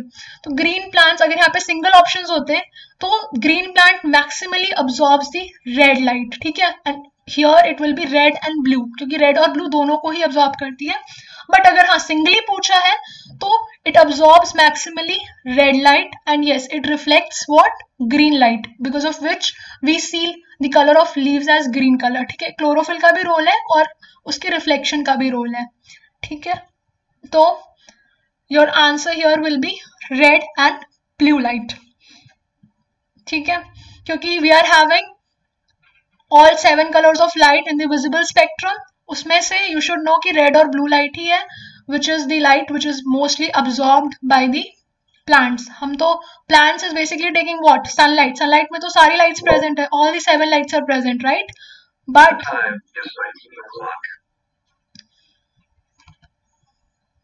okay, moving on to the next question. Yes, question number 15.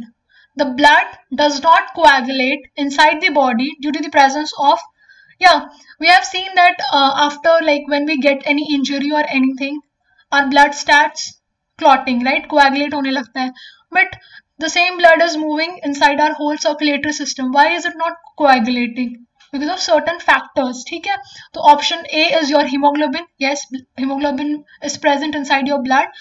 Okay, option B is heparin, option C fibrin, option D plasma. तो ये सारी चीजें हमारे blood में present है. But what is that thing which does not allow our blood to coagulate? So your answer is option B, which is heparin. ठीक है? Heparin is that factor which does not allow the coagulation of blood while flowing. Okay, so question number 16. Match the following columns. ठीक है?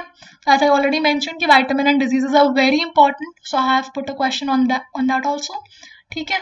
So in column 1 you are having all your vitamins. In column 2 you are having the chemical names of the vitamins. ठीक है? So option the A is vitamin A. ठीक है? अब vitamin A का chemical name क्या है? ठीक है? तो vitamin A का chemical name is retinol. Okay? Vitamin A is chemically known as retinol. Vitamin B1 is chemically known as what? Thiamine. Then you are having a vitamin C. Vitamin C is chemically known as ascorbic acid. And vitamin E is known as tocopherol. इसके लिए कुछ नहीं करना है, vitamins का chart देख लेना है, उसके chemicals नेम देख के जाने हैं. ठीक है? So here option D, A का 2, B का 1, 3, 4. इसमें से अगर आपको 3-4 भी आते होंगे ना तो यू कैन इजीली मार्क. ठीक है? तो ट्राई करो कि एक बार आप चार्ट देख लो, थोड़ा ध्यान में रखो. बहुत सिंपल क्वेश्चंस है, बहुत डायरेक्ट क्वेश्चंस है, यहाँ से क्वेश्चंस डायरेक्टली आते हैं. ठीक है? विटामिन का केमिकल नेम और उसके डिजीजेस, तो क्यों नहीं हम देख के जाए. व्हेन वी आर नोइंग कि यहाँ से एक क्वेश्चन आएगा तो एक नंबर अपने श्योर करके जाओ ना. ठीक है? तो इस पार्ट को कंप्लीट करके जाओ. Okay, 17th question. White blood cells act as, ठीक है? तो हमारे ब्लड में कितने टाइप के सेल्स हैं? We are having the RBCs, डब्ल्यूबीसीज, your red blood cells RBCs. ठीक है? व्हाइट ब्लड सेल्स योर डब्ल्यूबीसीज and your platelets which is also known as your thrombocytes. ठीक है? और इनकी साइंटिफिक नेम, आरबीसीज को क्या कहते हैं? इरिथ्रोसाइट्स, डब्ल्यूबीसीज को ल्यूकोसाइट्स एंड या प्लेटलेट्स को थ्रोम्बोसाइट्स. ठीक है? तो आरबीसीज है बेसिकली, उसका फंक्शन क्या है? It's basic function is to carry oxygen. ठीक है? क्योंकि इट कंटेन्स हीमोग्लोबिन. हीमोग्लोबिन जो है ऑक्सीजन को कैरी करने में हेल्प करता है.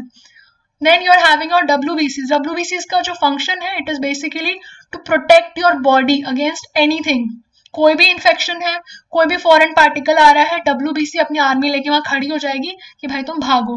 तो जो डिफेंस का जो काम है वो किसका है? वो आपके व्हाइट ब्लड सेल्स का है. ठीक है? तो यहाँ पे your option A will be the correct one as a defence against infections. As a source of energy, no, it is गलत. Clotting of blood, blood clotting के लिए कौन रिस्पॉन्सिबल होता है? आपके प्लेटलेट्स रिस्पॉन्सिबल होते हैं. ठीक है? तो अगर यहाँ पे क्वेश्चन में होता थ्रोम्बोसाइट्स या फिर प्लेटलेट्स तो ये ऑप्शन आपका करेक्ट होता. और ऑप्शन डी में क्या दिया है? As a medium of oxygen transport from lungs to tissues. ठीक है? ये भी फंक्शन है, लेकिन ये फंक्शन किसका है? रेड ब्लड सेल्स का या फिर इरिथ्रोसाइट्स का. ठीक है? Okay, question number 18. See, this is again a question on vitamins. ठीक है? और vitamin को you have to match with its deficiency disease. Okay, यहाँ पे you have been given 4 vitamins and 5 diseases. चलो, बहुत easy है इसमें. ठीक है? I have already taught my children कि हाँ कैसे विटामिन्स और डिजीजेस को आप बिना मतलब ज्यादा भी ध्यान रखे बिना भी आप समझ के किस तरह से उसे कनेक्ट कर सकते हो. ठीक है? इट इज अ मिथ कि बायोलॉजी को रट्टा मारना पड़ता है. ठीक है? Biology can be understood easily और आप चीजों को वर्ड को ब्रेक करके समझ के भी पढ़ सकते हो काफी आसान तरीके से. I will tell you how. ठीक है? थोड़ा सा बताते हो. चलो देखते हैं. विटामिन सी, विटामिन सी को हम एस्कॉर्बिक एसिड कहते हैं. इसका डायरेक्ट है कि विटामिन सी अगर आप प्रॉपरली नहीं लोगे तो it will cause you a disease which is scurvy. Vitamin A को कैसे याद रख सकते हो? विटामिन ए को हमने क्या बताया था? It is known as, its chemical name is what? अभी हमने पढ़ा था its chemical name is retinol, right? So उसका केमिकल नेम रेटिनॉल है, तो रेटिनॉल को ब्रेक करो। रेटिनॉल से आपको क्या समझ आ रहा है? It is something related to retina, right?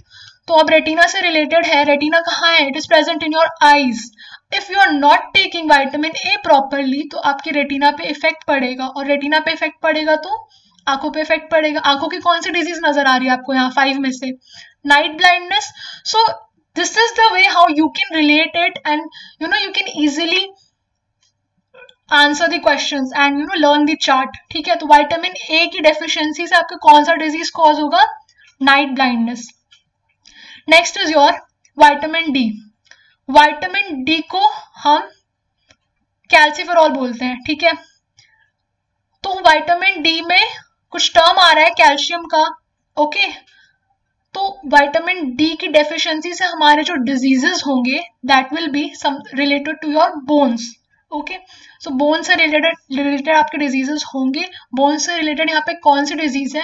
The disease name is rickets. Rickets is some disease which is related to your deformity of bones. जिनको रिकेट्स होता है उनके बोन्स काफी डिफॉर्म्ड होते हैं। सो विटामिन डी का आंसर हो जाएगा रिकेट्स।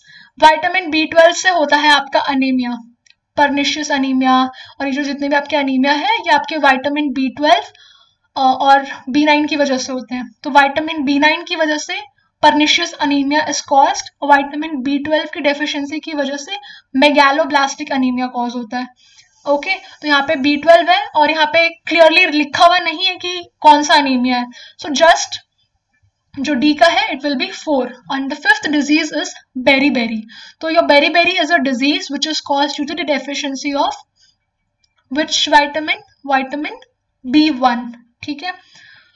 अब when we are talking about the vitamins, so हमारा जो विटामिन B है it is not alone, उसके बहुत सारे ग्रुप्स हैं, ग्रुप्स नहीं, like it is a group of vitamins, okay?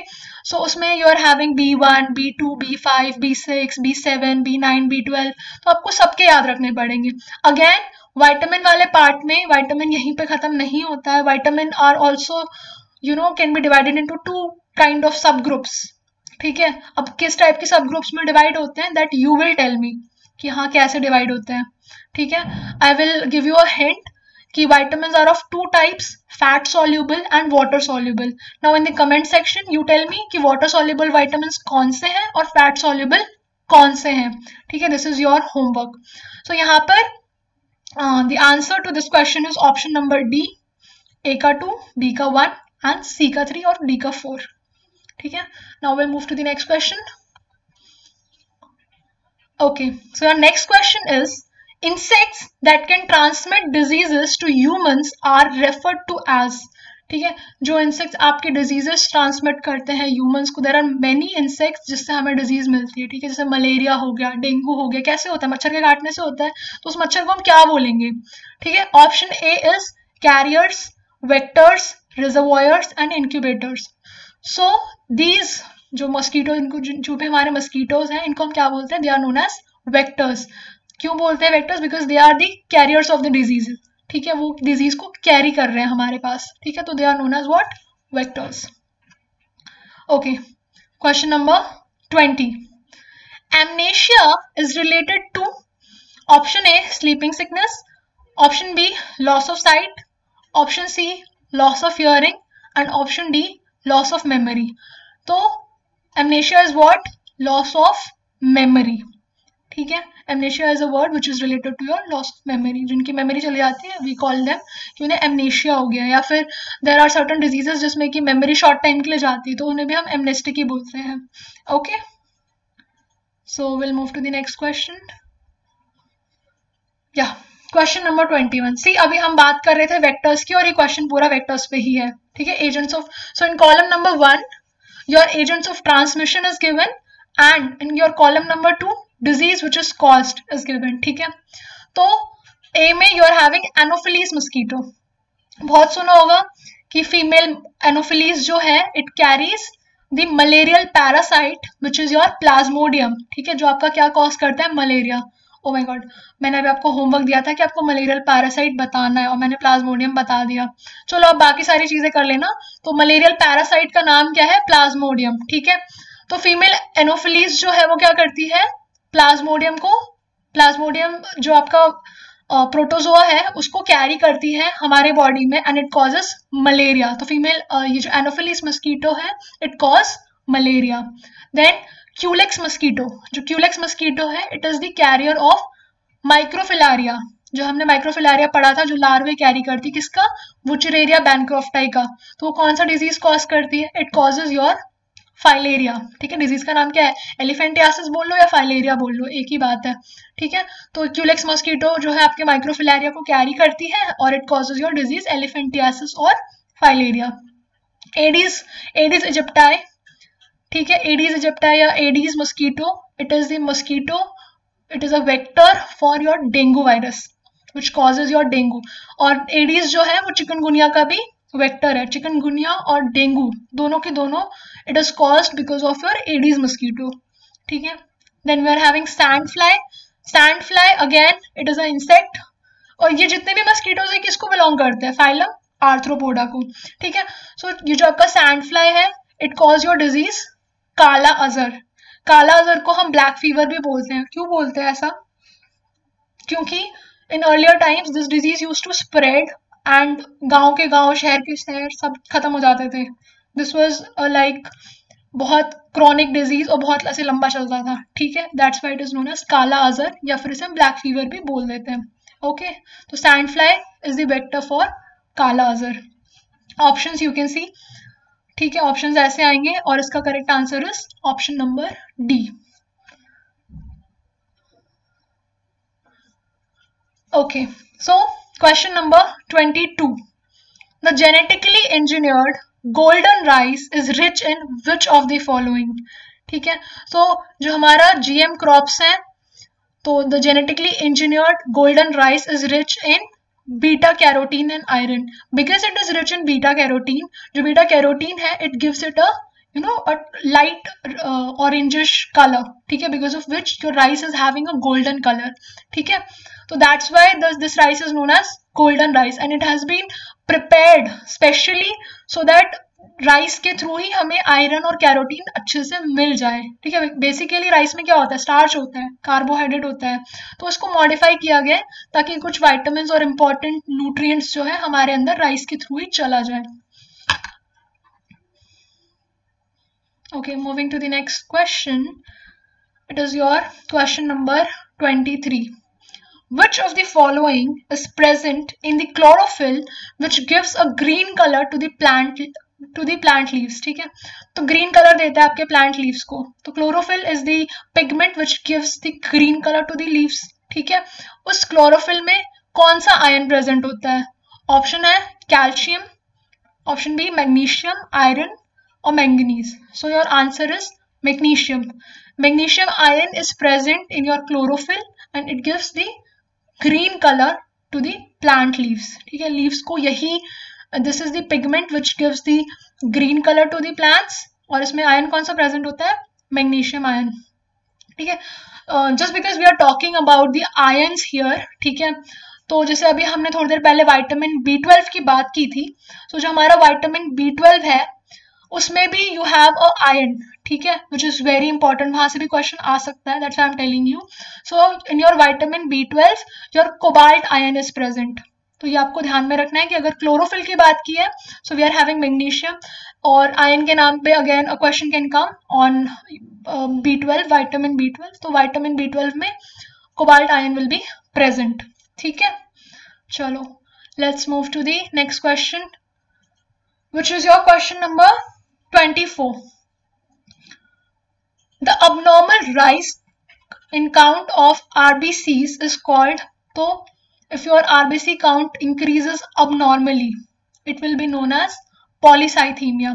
देखो इधर पे जितने भी आपके टर्म्स है ना ये थोड़े खतरनाक हैं, आपको नहीं पता होंगे, बट मैंने कहा अगर आप ध्यान से पढ़ोगे तो बहुत ईजी. अभी थोड़ी देर पहले मैंने आपको बताया था कि हम अपने जैसे RBCs हैं they are known as your erythrocytes, और जो हमारे WBCs हैं उनको हम क्या बोलते हैं? ल्यूकोसाइट्स, और हमारे जो प्लेटलेट्स हैं उन्हें हम क्या बोलते हैं? थ्रोम्बोसाइट्स. तो अब ऐसे अगर इस चीज को बस याद रख लोगे तो यहाँ यू कैन रिलेट कि जैसे here they are asking you question about RBC, ठीक है, आप इजीली एलिमिनेट कर सकते हो इन चारों ऑप्शंस में से 3 को।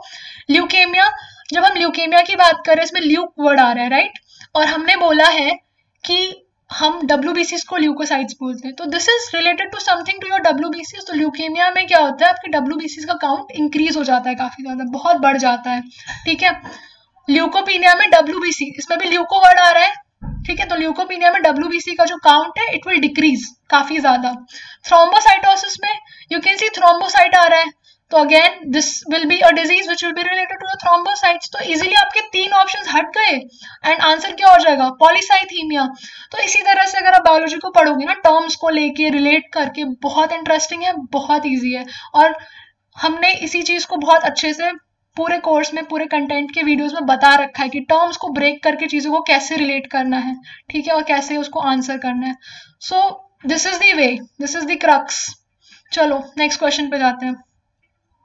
हाँ, this is the last question of today's video, question number 25. Here the question is match the following column. Column number 1 and column number 2. Column number 1 में we are having all your glands and in column number 2 we are having your hormones, ठीक है। So column number 1 में जो A है that is your pancreas, ठीक है। तो if we are talking about the pancreas, pancreas is a gland. एक और चीज बताना चाहूंगी pancreas के बारे में।